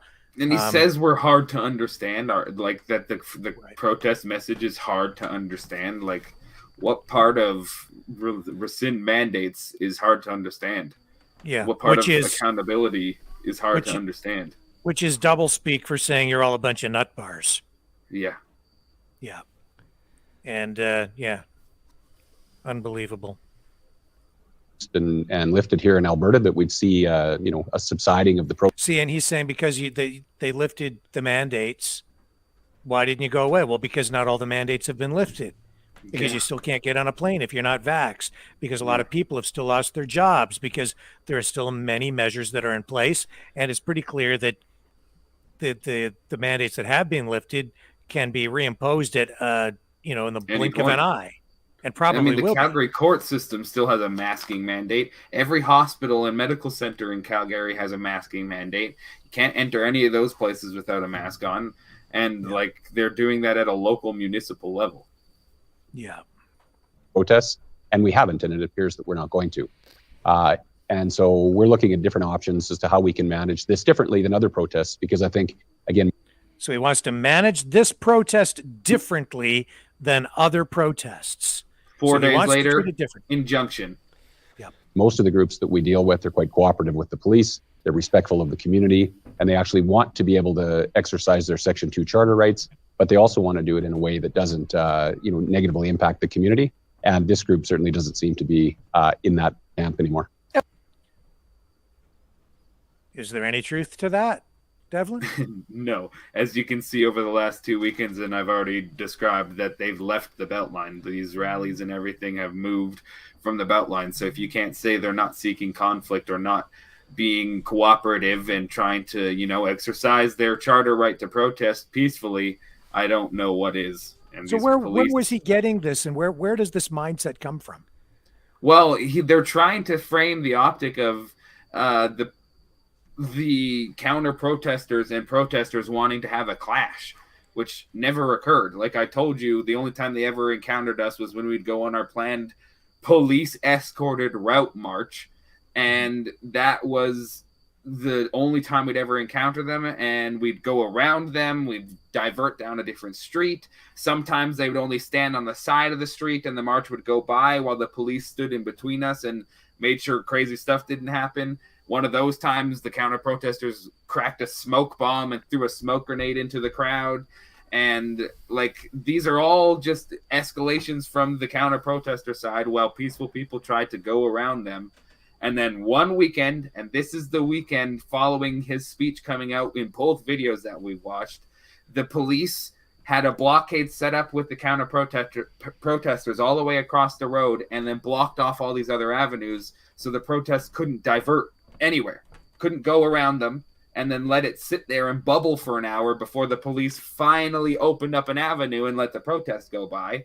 And so that's him now saying that we aren't cooperating and we were seeking escalation and stuff. And it's like, there's 20 people. All you have to do is move them off the road to let the 10,000 of us march by.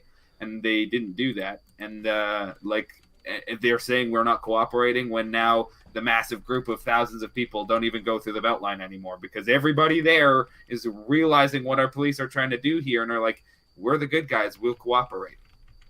There are now calls on social media to get more people to join the counter protests on Saturday. Meanwhile, as you mentioned, the anti-mandate protesters vow to continue until their demands are met. So what are you expecting to see this weekend?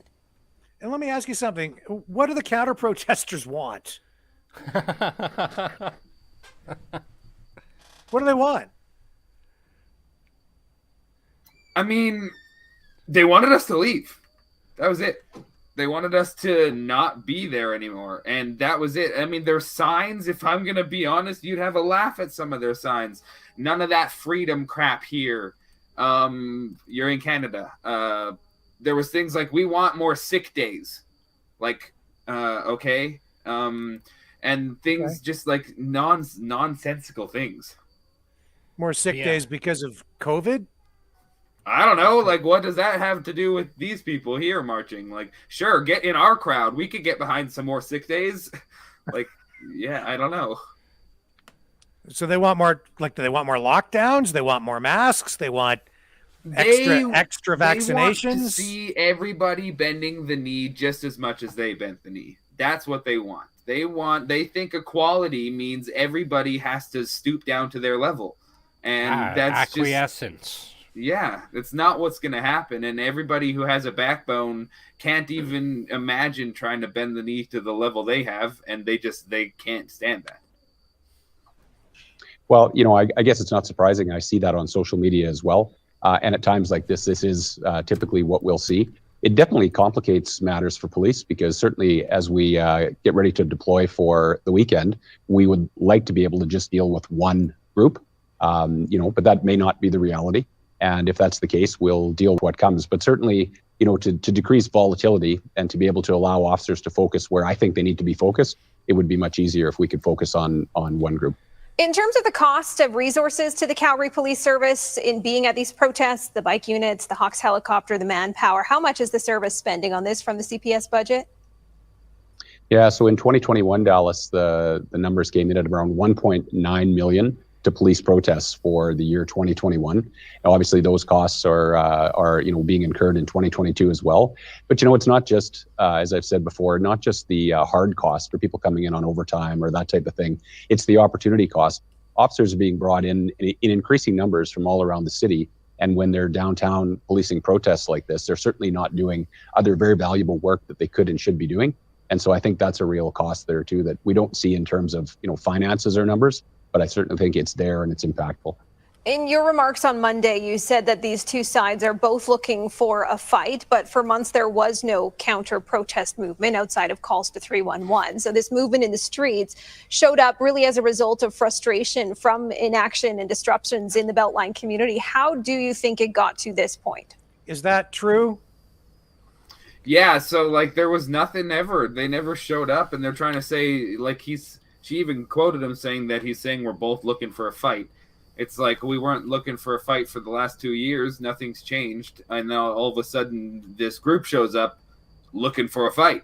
So it's like, none of us are looking for a fight here. I don't know why you'd even what was the state motivation for them showing up? Was it really because you've been so disruptive that you're making life unbearable for people? Or is it or are these counter protesters down there for other political reasons?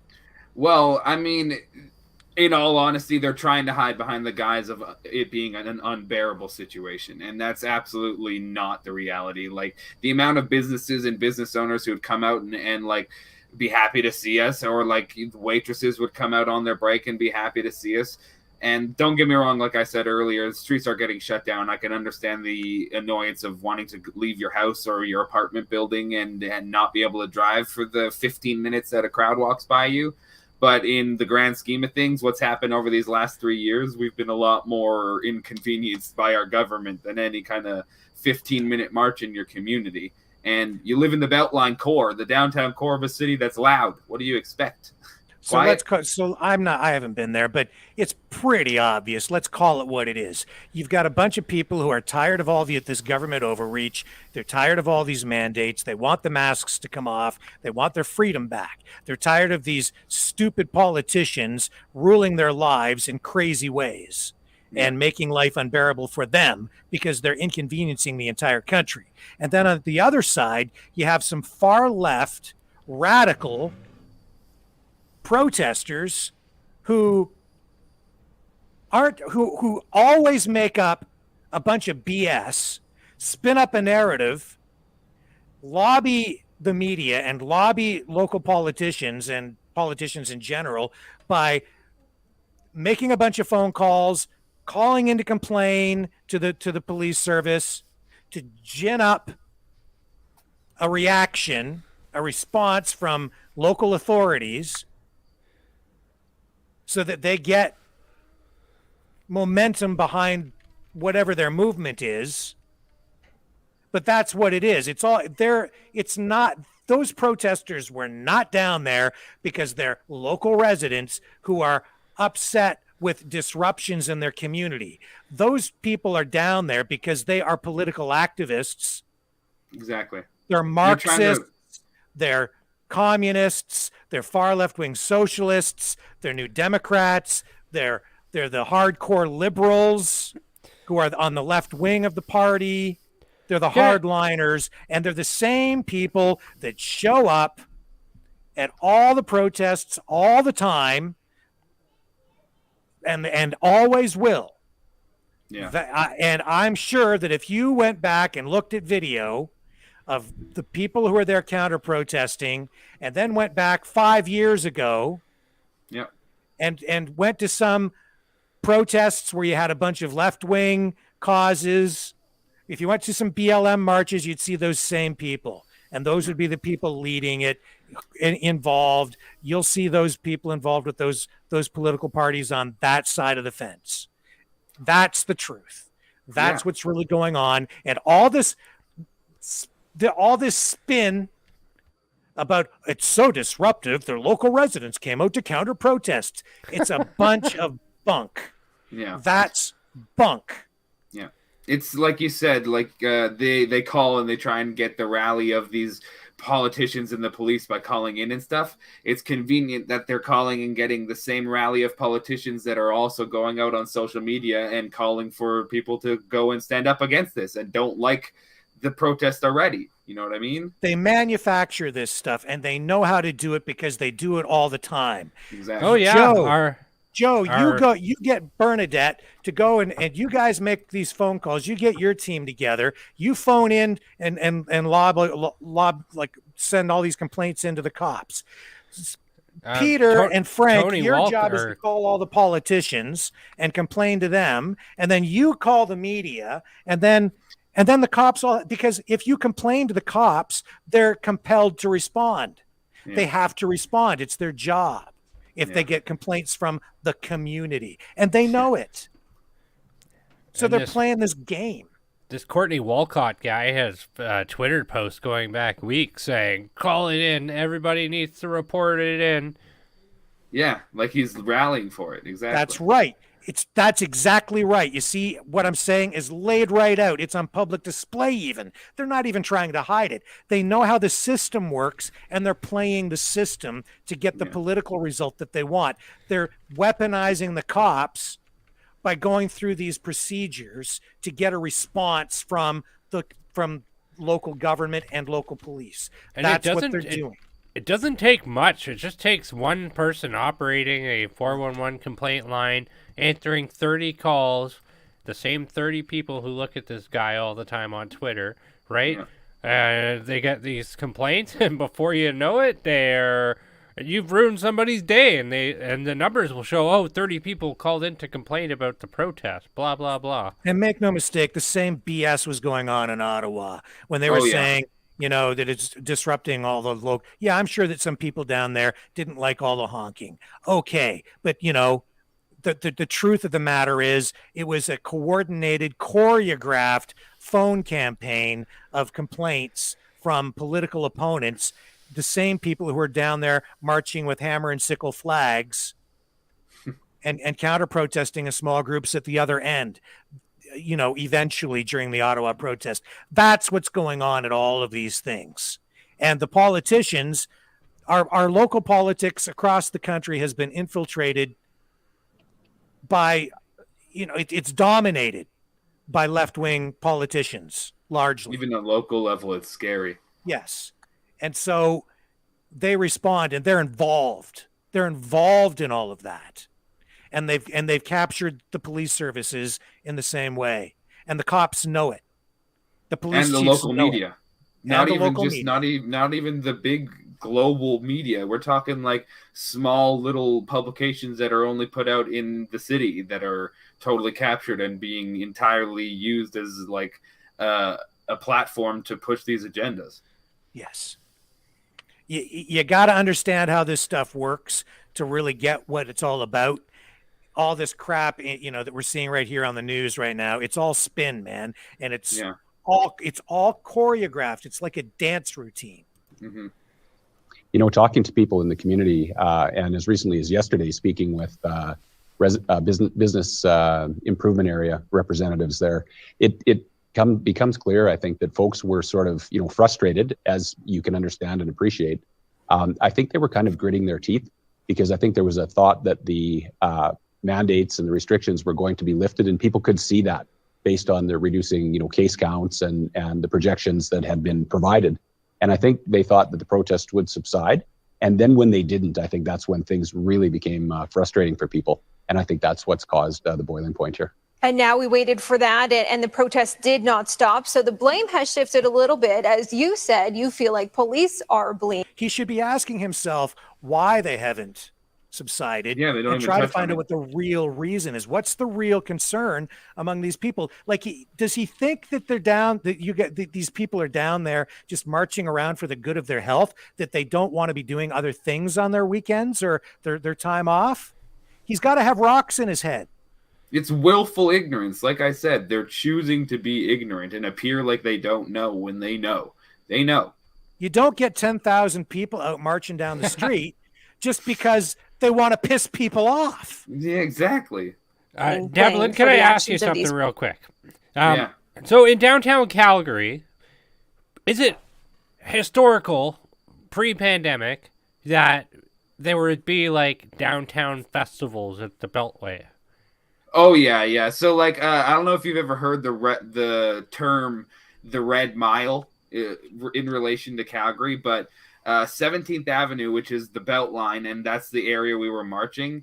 It's notorious for becoming just a shut down party street. Like the lanes get shut down, the sidewalks get extended, and especially during the time when the Calgary Flames are doing at all good in the playoffs, it becomes the Red Mile, and the whole thing becomes a party avenue for like 7 days a week, every night. And it's known for having Badlands Music Festival, which is a massive music festival that sets up and happens for a week straight with huge electronic artists that just pound until 3 a.m. in the morning. And like this occurs in the Beltline downtown area. And there's a massive steel freight train system that goes right through the Beltline at all hours of the day at all the time. So you hear massive trains coming through at 3 a.m. and like you're supposed to be used to noise at that point. So the city has been no stranger to disruptions of whether it be festivals or other meetings where people get together and they're usually quite loud. So yeah. a lot of what these people are complaining about is like a moot point almost. Exactly.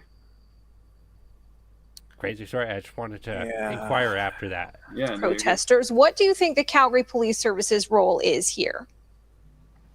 Well, you know what, and it's not so much, it's not uncommon, I think, for people to be frustrated and for the police as the most visible sort of arm of government that's dealing with these things to be blamed. And so I'm not saying that that's problematic.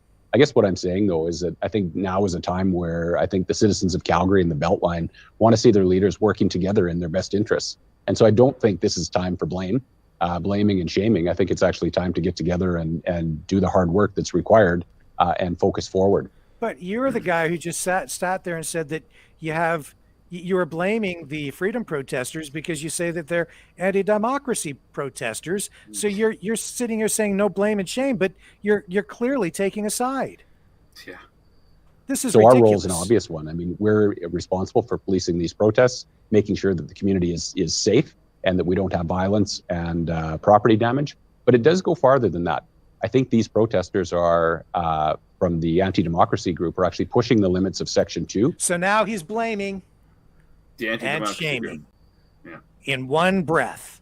And Brenden, to comment as well, the Calgary Stampede. Man, the whole downtown core and Beltline is a party for the entirety of that Calgary Stampede. So, yeah. And what's that? That's Charter. a week-long event? And that's how we ended up seeing Yeah. things like, Freedom Convoy, Freedom Rodeo, Freedom Breakfast, this type of thing. This is much different. This is a different type of protest than we've seen it in the past. We thought they would stop and they won't. Is it different?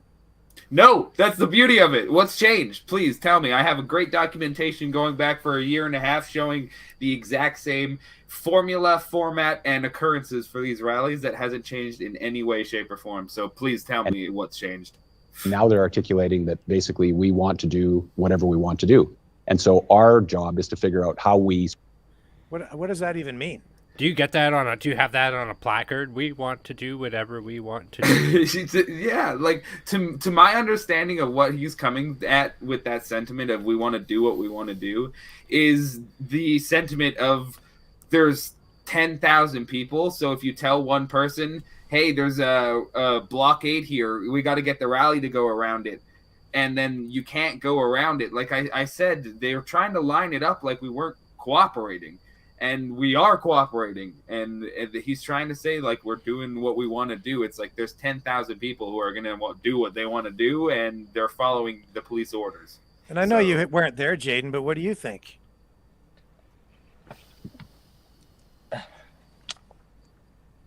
Don't know? I don't know what the heck to make of that. Well, let's let the police chief talk some more. sort of bring in Section 1, which is about placing reasonable limits on those abilities to protest in the interests of community safety and well-being. So that's our role in this. Okay, can you see how people want to hold CPS accountable here in some way for it getting to this point? Yeah, I do. I think at the end of the day... but you see the nature of that question, allowing it to get to this point? The premise there, the foundation of that question is it's rooted in the idea that the police should be cracking down in some way. Do you get that? The Calgary Sun's headline, once I was arrested and they used that picture, was Crackdown in the Beltline. So yeah, they wanted some crackdown. They wanted it. They're looking for. They want the cops to go in there and crack down. They're putting pressure on the cops. There's pressure on the cops to break you guys up. Well, yeah. I say you guys, I mean the protesters, but you're there, documenting. Jayden, yeah. You are a demonstrator, but you're not in Calgary, so it's just. But maybe they want to come and break you guys up in Red Deer too. People are frustrated and they're tired in this pandemic environment. So it's not surprising that people are looking for somebody to blame. And as I say, that's okay. If it's going to be us, that's okay. I really do feel for our officers on the front line that are doing this work, because it's very difficult, complex work. But the reality of it is they're doing a good job. They have been doing a good job. And I'm going to tell folks this: we continue to be engaged in this work, and we are there for communities like the Beltline and Calgarians all the way around. You know what? Part of the problem is here. It's just occurred to me. The problem is that the politicians are pushing this problem off on the cops. They're making it a problem for the cops. But the problem and the solution rests with the politicians who have created this problem.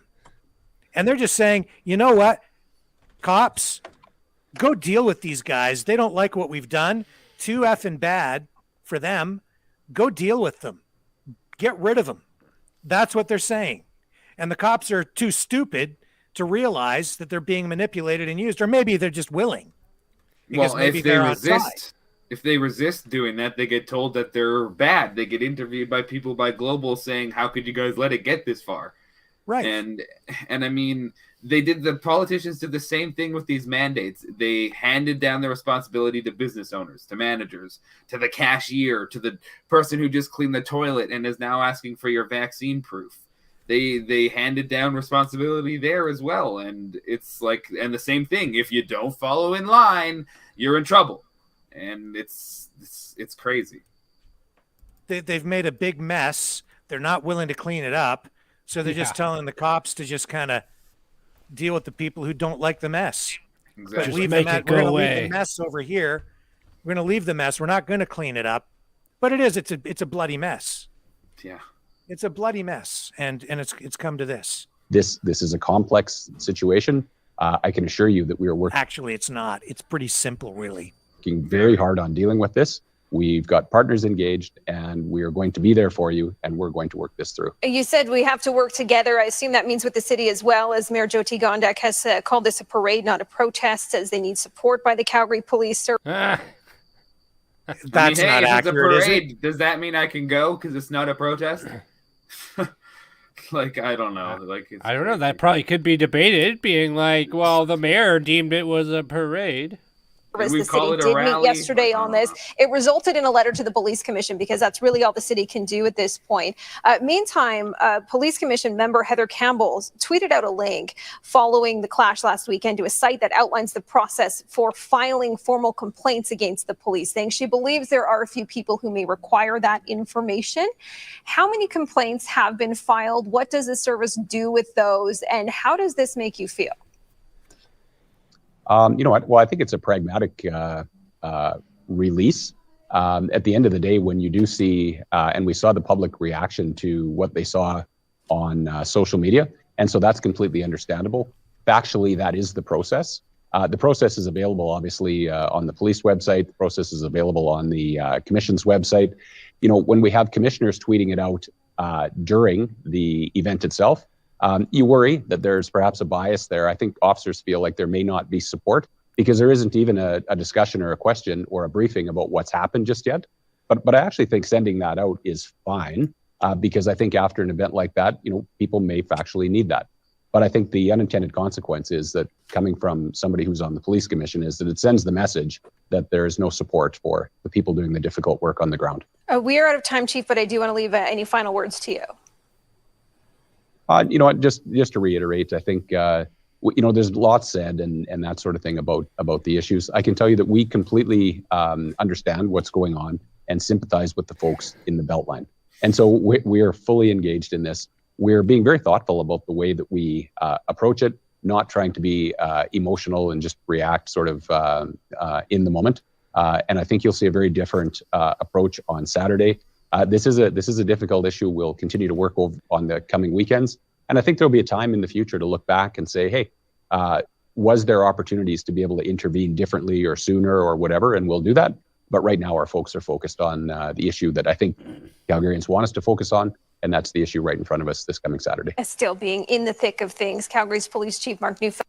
And that was the interview that led up to everything that happened with you, Devlin, right?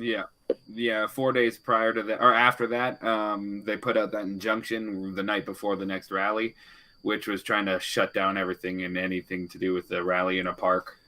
And yeah, we've discussed all that already. So yeah, this just led up to the insane violence we saw from the police the next weekend. So let's ask your neck. Does your neck feel like they were neutral? No, not very neutral whatsoever. The chiropractor can vouch for it as well. He's not wanting to do any adjustments because things are still swelling up and getting worse. So yeah, they were not very neutral whatsoever. Okay.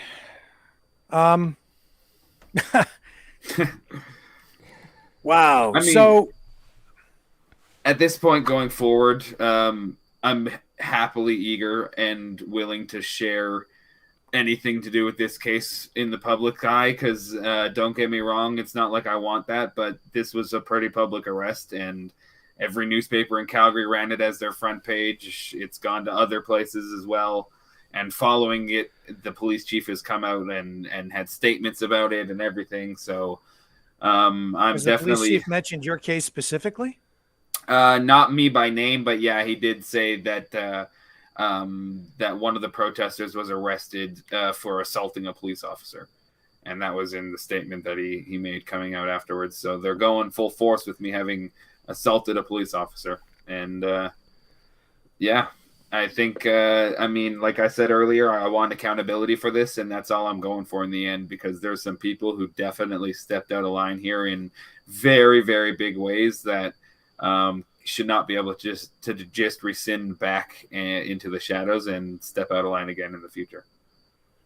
I want to get your opinions on this. That fire that you're seeing there has nothing to do with the convoy. It's just in a multi-feed window from northwest Oklahoma.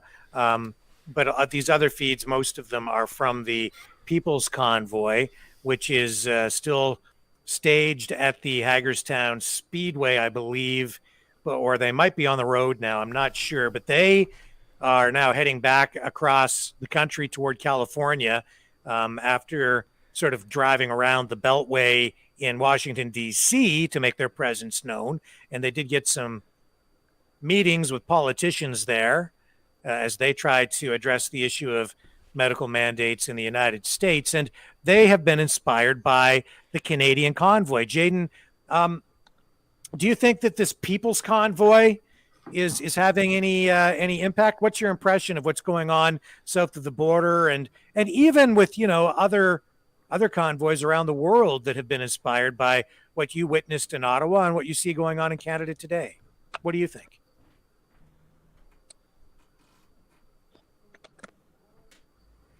Sorry, I can't hear you, Jayden. Are you still there? Still alive. Crap.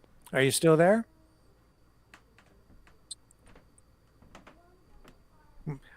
Well, let's throw it to you, Devlin, and get your thoughts while Jayden gets his phone back online there. Of course. I mean, as far as what I'm watching down happen across the border, it's great to see, and I'm happy to see it. And I was saying this when the convoy in Canada started out, that this is the opportunity to put something like this on the world stage, because the ball was really rolling for that thing to get big. And as we saw, it got big.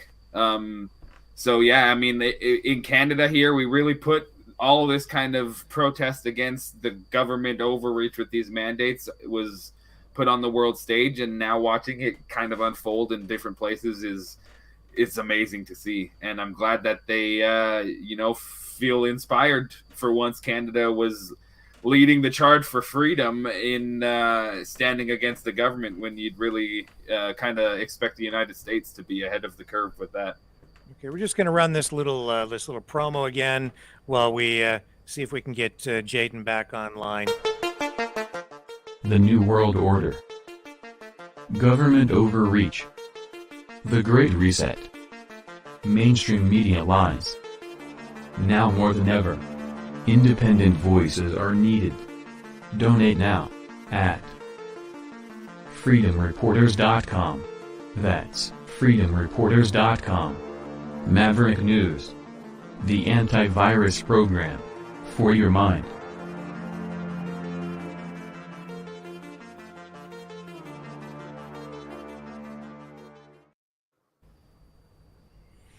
And you can donate at freedomreporters.com. If you'd like to support our work here, you can click the hot link in the YouTube, Facebook, and Rumble descriptions.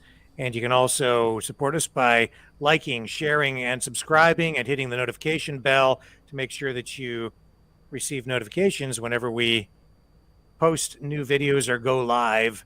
And we really appreciate the support we've had so far. And you can also support Devlin in his legal battles as well, which is very important.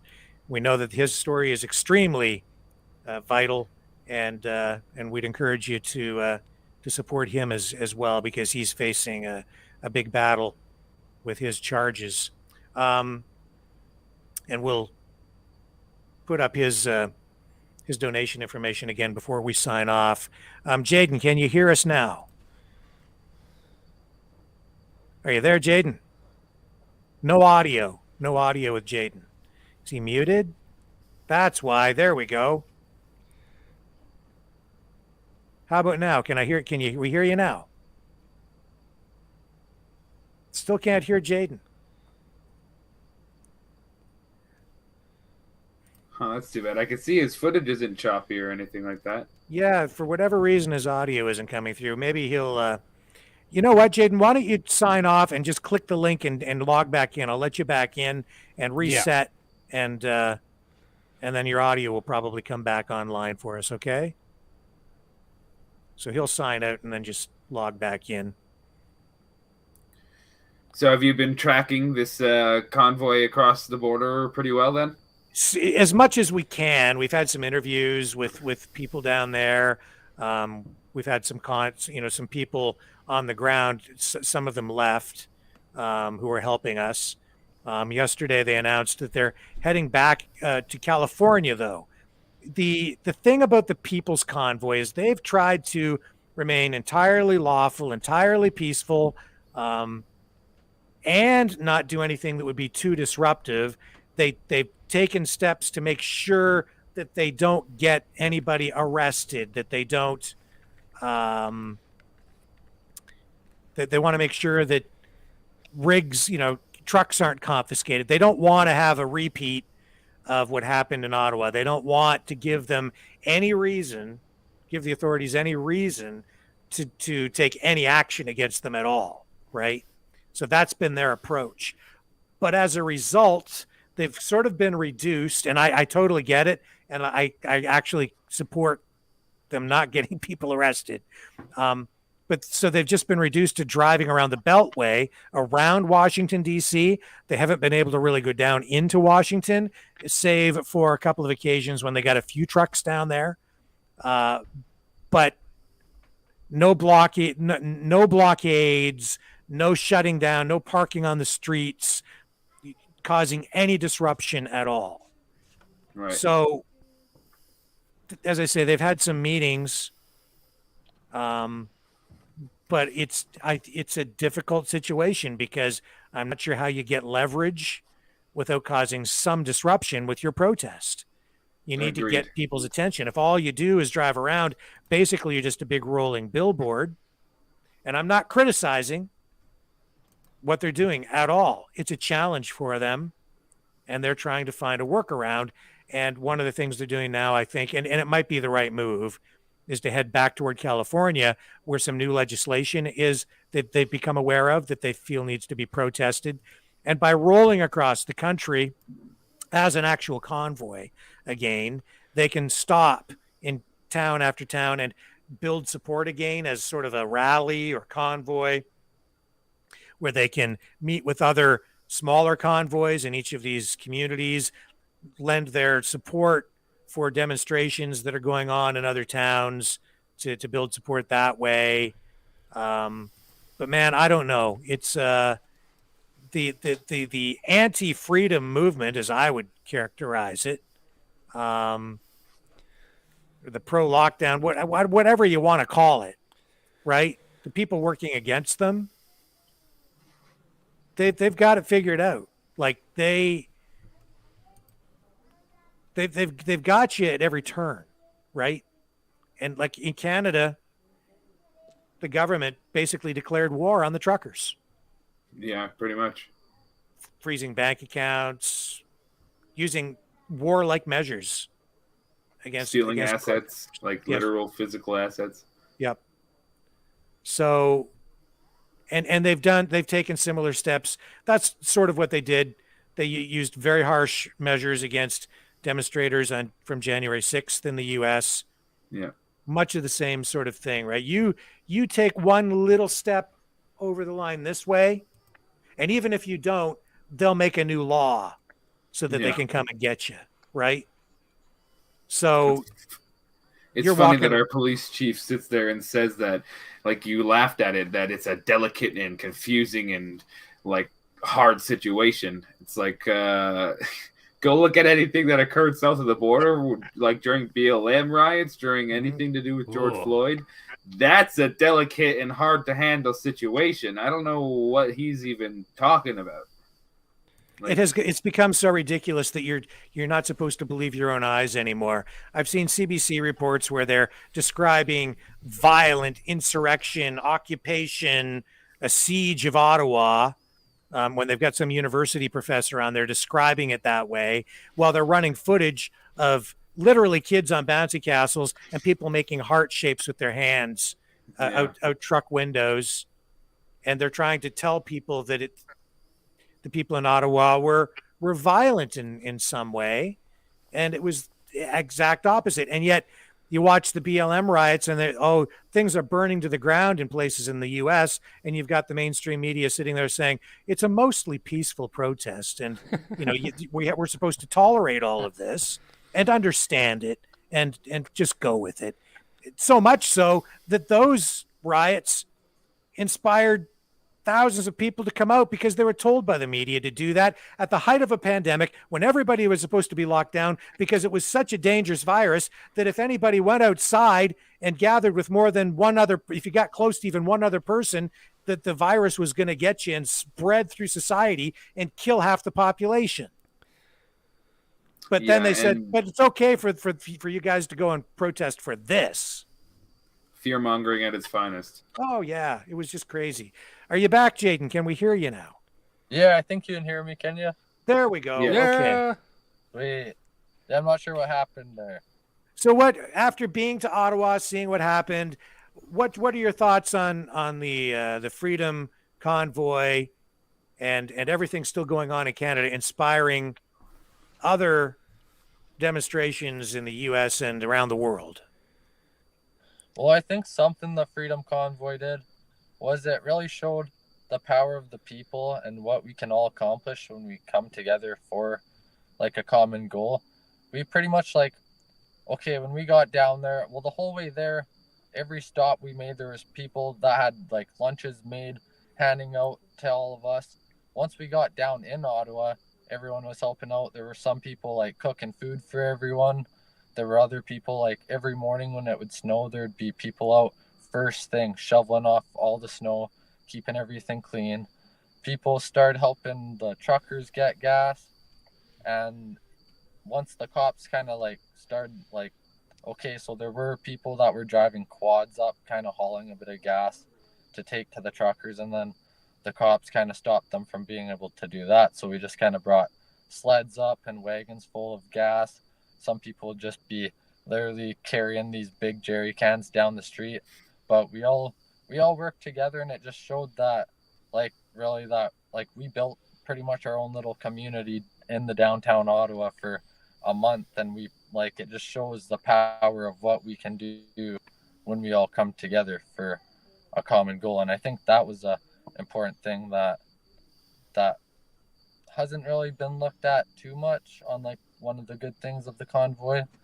For the People's Convoy, I don't know. I honestly kind of feel bad. I haven't been looking down at theirs in the US as much as they looked at ours, but I think it's probably doing good down there. Yeah, I think that's sort of the part of the challenge for those guys is they're not getting really any mainstream media coverage to speak of. So there's a conflict with the narrative at the same time. I mean, the 24-hour news cycle shifted from Ottawa to Ukraine in the drop of a hat. Yeah. So are these protests in Calgary continuing, Devlin? Yeah, I mean, I can't really speak for the size of them continuing because it seems like these police have done somewhat of a job of scaring people away. As I had explained before, there was a lot of kids and families. Anywhere you looked, you'd see a stroller half the time. So definitely could see those kinds of crowds starting to turn away after seeing the optics of what's happening. But I watched the live stream of this last weekend, which would have been the only one now that's occurred since this whole arrest. And there was still a lot of people there, about 2,000 to 3,000 people. And they're now gathering in front of City Hall or in front of the court center because they can't go to parks like we have for the last 2 years. But as far as my understanding is, they are not stopping till these mandates are dropped. And beyond that, I'm sure the sentiment of thousands is going to be making sure this government overreach can't happen again. And it's planned for next Saturday, like in stone. There's 100% one happening this coming weekend, so they aren't. You know what? You know what scares me here is I think that the cops, politicians, but the cops have handled this so wrong. Yeah. Because for every action, there's an equal and opposite reaction. Is a law of nature. Yeah. And my fear is that they'll get what they want. You see what I'm saying? Yeah.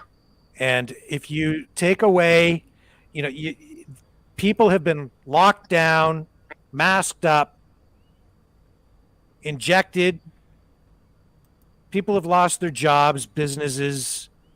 There's so much frustration and even anger out there that has so far percolated to the surface through expressions of patriotism, love, and neighborliness, and a very Canadian way. Yeah. My fear is that by doing what they did this past weekend, and if they crush the protesters, if they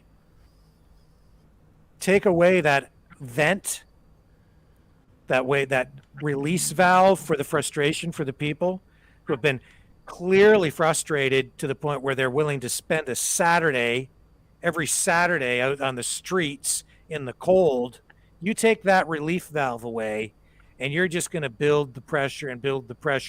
And if you push hard like that, I'm fearful that they'll get a negative reaction. Yeah, I could see where you're going to, with people not wanting to get pushed. Essentially, is what you're saying. Yep. And we're in Canada, and it's going to take a lot of pushing, I think, for people to eventually even contemplate pushing back here.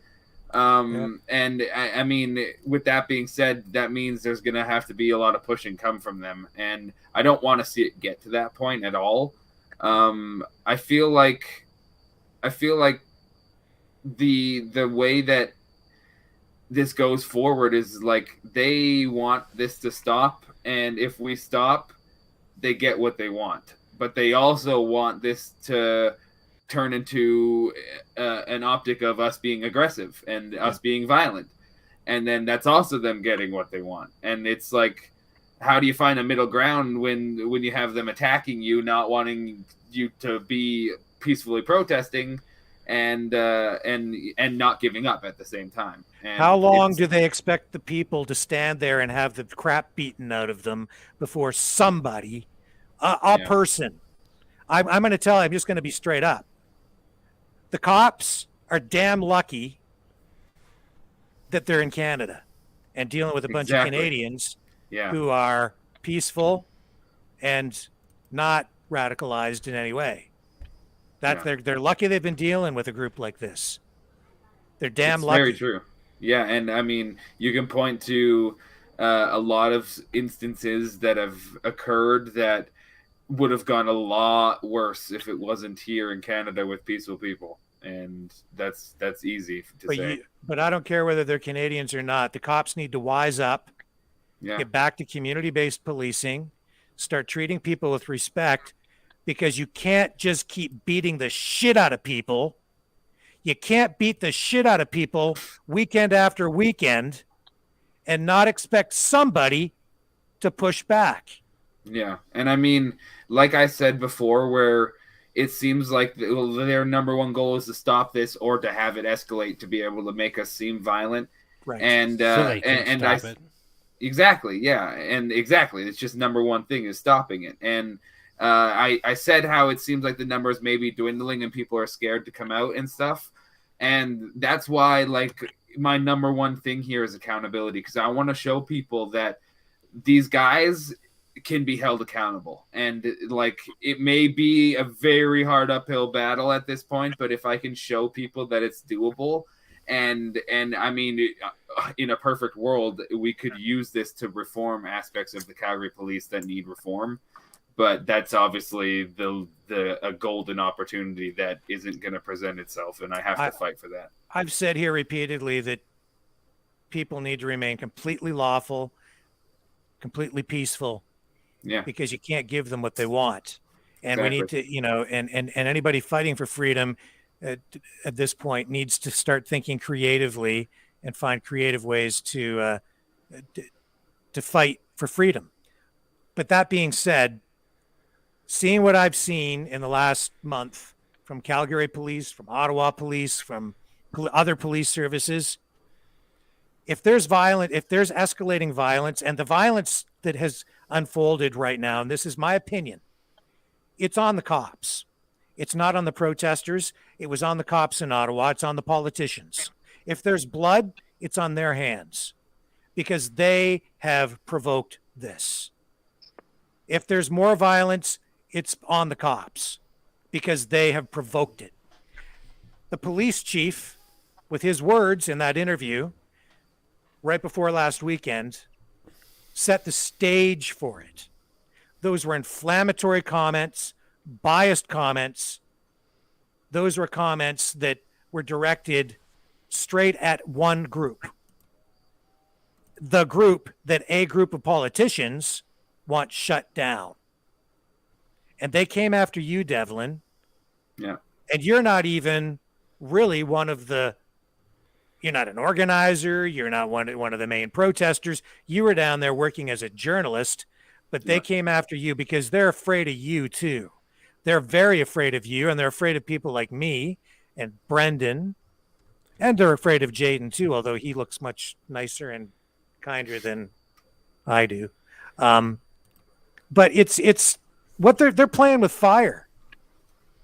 It's the fire for freedom, man. And the fire for freedom over these last 3 years has grown exponentially because people saw how important it was. And if they just had a tiny spark of freedom inside of them, it's grown. And it may have grown because they came to a rally like this and had so many other people that had that fire for freedom around them.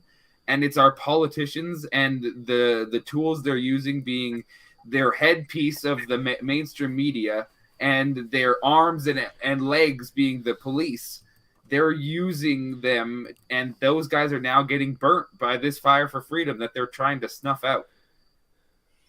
So, folks, we are here fighting the information side of this war. Devlin's helping in that regard because he's an independent journalist. We're fighting for that here on the Maverick News channel. You can donate to support our work at freedomreporters.com. We need your help, obviously, to help pay the bills here and expand what we're doing. And Devlin, you also need some help because you've got legal bills to pay now because you've been targeted. How can people support you and help you out? Well, if you want to know context or information or even share with somebody what's occurred here, you can go to my website, awakeningthepeople.net. The first button there is going to be the Calgary police legal battle that's occurring. That is something you can go and share with anybody you want. The information on that website will tell you how you can donate. It's Devlin Legal Fund at protonmail.com. And any email transfer amount sent there is going straight into the lawyer's trust fund account. This is the website where if you go to awakeningthepeople.net/legal battle, or you click on the Calgary police brutality case right on the front page, it'll bring you here. Mm-hmm. And yeah, any support is extremely appreciated. If email transfer is not an option, you can contact me at that email and we can set up any kind of other thing that you have in mind. But support these guys too, because these guys are doing what needs to be done. And this is true journalism, what you've watched here for the last nearly 3 hours. These are people that actually do what the world needs to see. And these guys deserve all the support as well. Yeah, well, we need to bring your story to light and highlight what you're going through because you're right there on the front lines, man. And what you went through with those cops beating you and tasering you while you were down. Yeah. No need to taser you.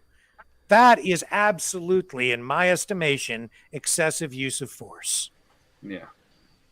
A guy who's pinned down in a chokehold, going nowhere, and they taser you.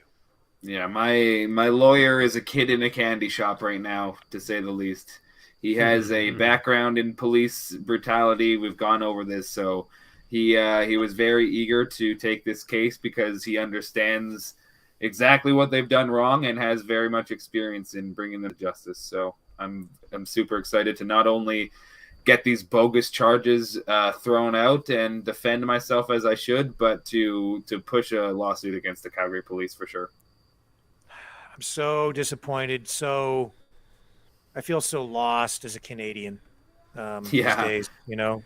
Your sentiment is shared by millions, I'm sure. But that's why we brought you in too, Jayden, because your experience with, and to just kind of help wrap up your story, that's why I wanted you here tonight too, because your experience has been one of, you know, positivity. You saw all the love out there, right? All the camaraderie, and you've got the car to prove it. And as I said, to me, seeing the convoy across the country, it was like a national moment, an outpouring of pride. Your car is a symbol of that.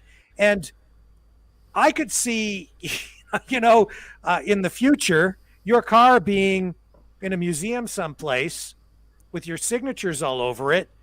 If Canadians continue to embrace this as a national moment of pride, where a bunch of truckers made the difference and saved freedom and saved our country from plunging into darkness and tyranny. That's what I see, an opportunity to embrace all of this. And your car could end up in some car museum someplace with all the signatures all over it, so that 20, 30 years from now, people go back and there's that classic car of Jayden's that has all the signatures on it, that Canadian symbol of freedom, the red Hyundai, right? Which might not seem like much right now, but honestly, in the future, that's what it would represent. Yeah, and it'll remind them maybe to stand up instead of just sitting down and letting the government bulldoze right over them, you know? Yeah.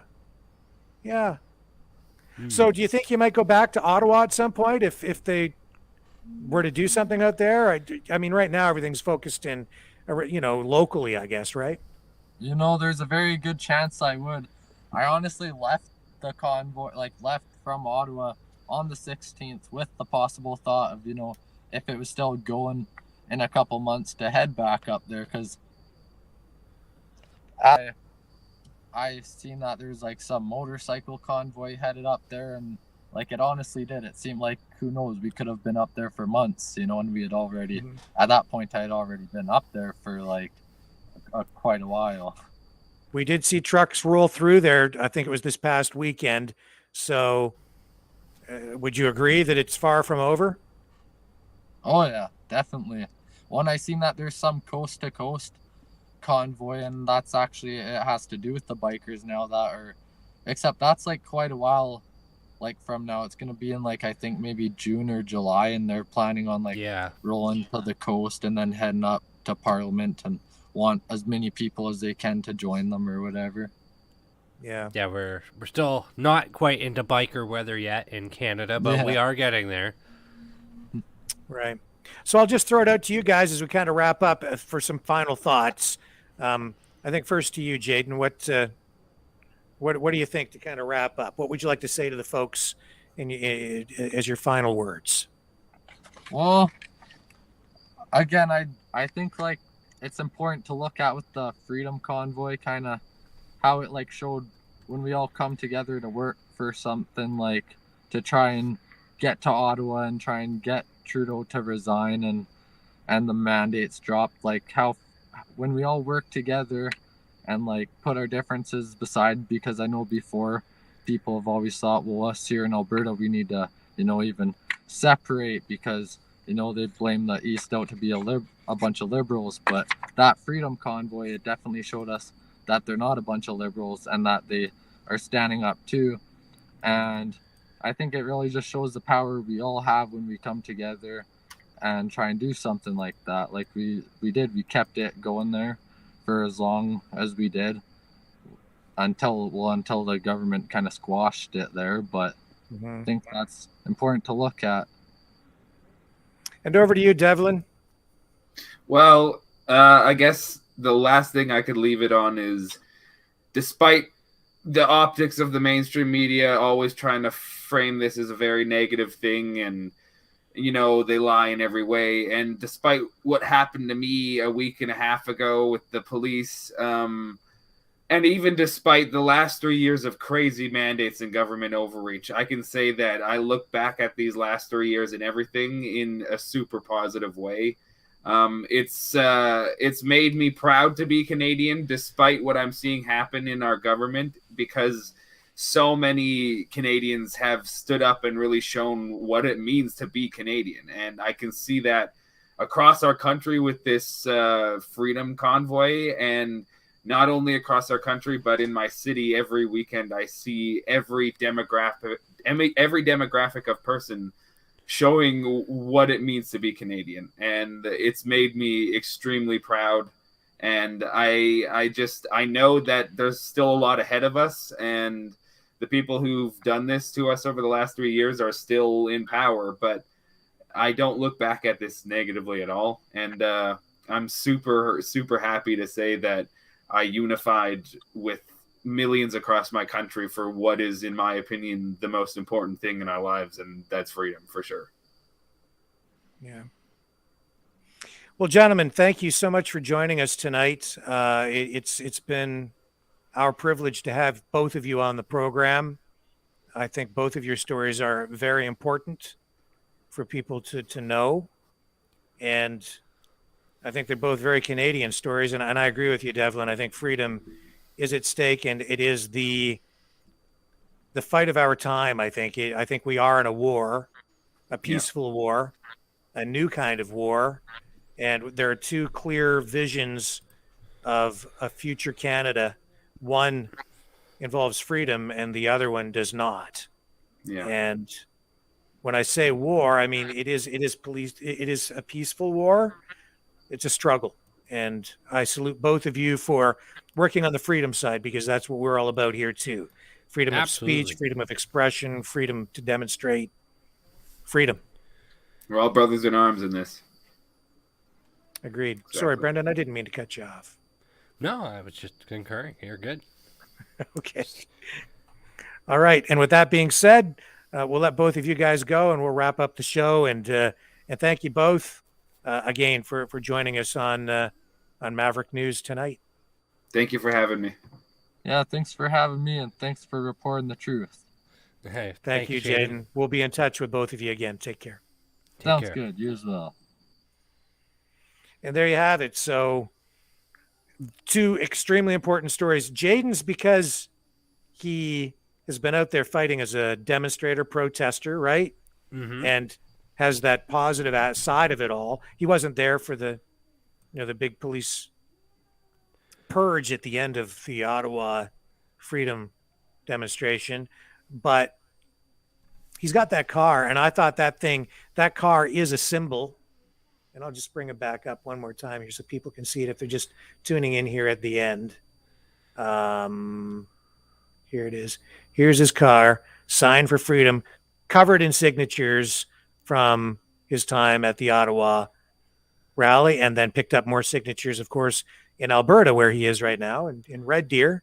And every weekend their freedom rallies continue, as they do in Calgary. But the tone in Calgary obviously is different these days, because the police have decided to take a hard line, and I see that escalating.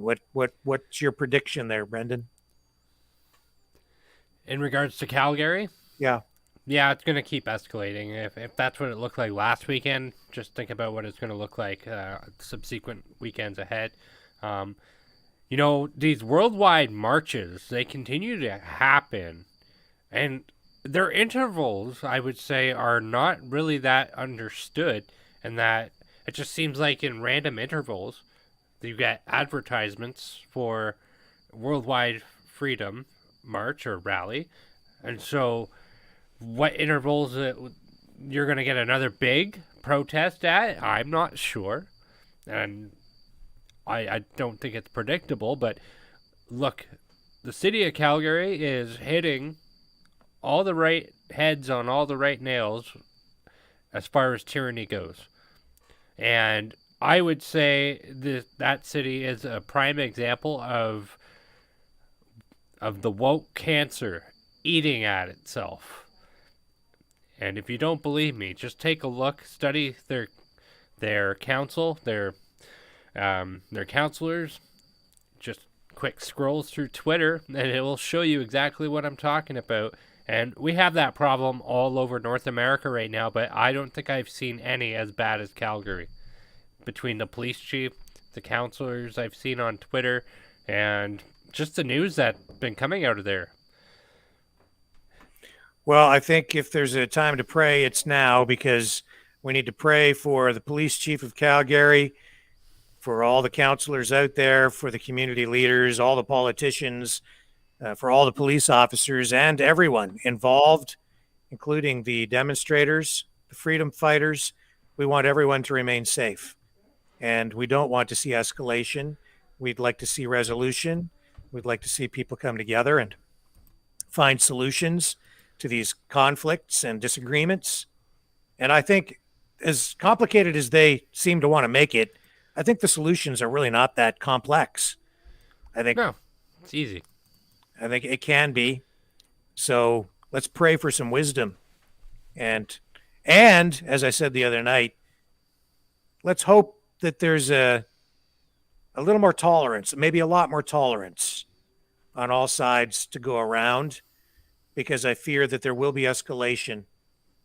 And as things escalate, my message to everyone is remain peaceful.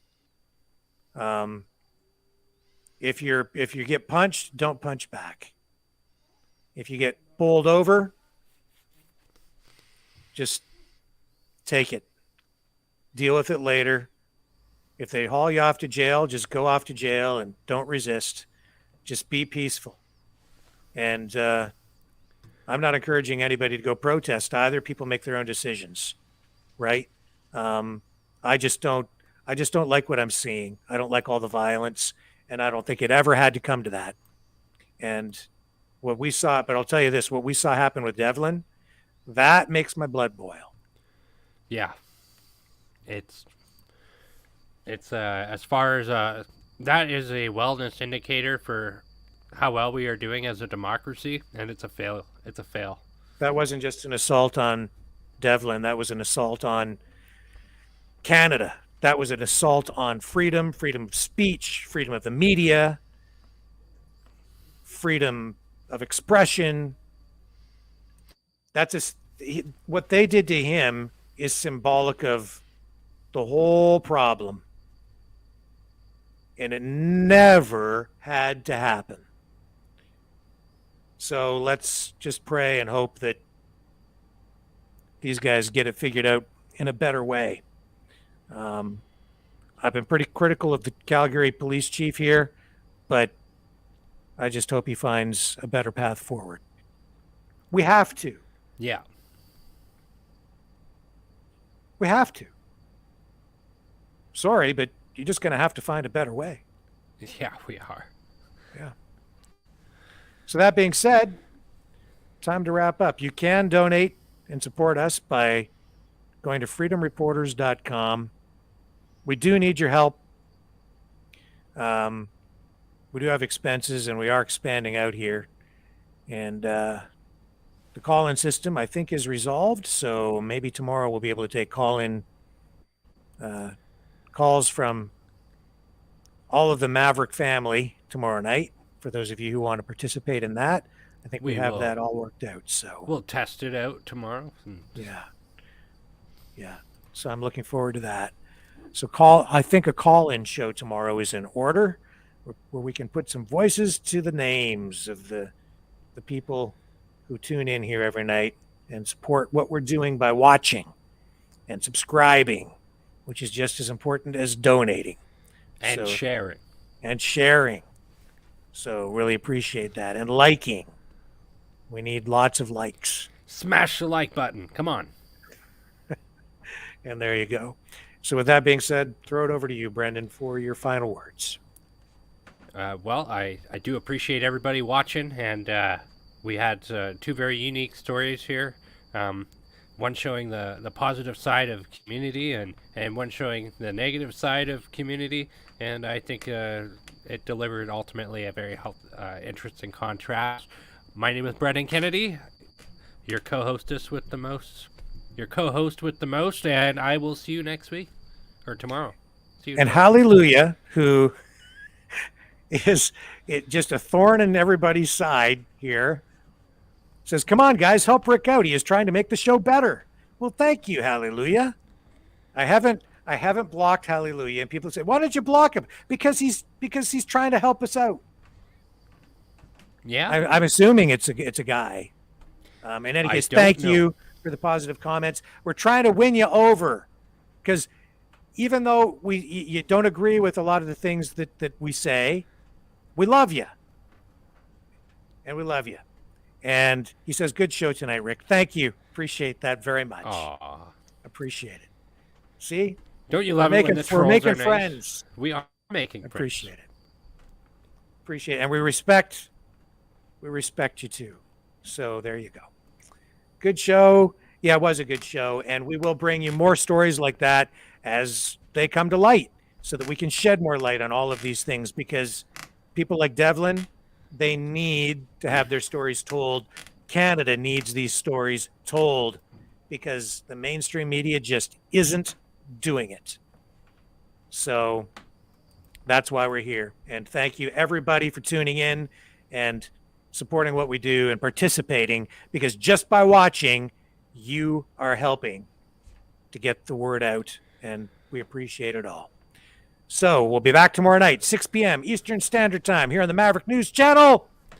We are the Freedom Reporters. I'm Rick Walker. And I'm Brenden Kennedy. We'll see you tomorrow night. All right, catch you all on the flip side. Thanks, everybody, for watching.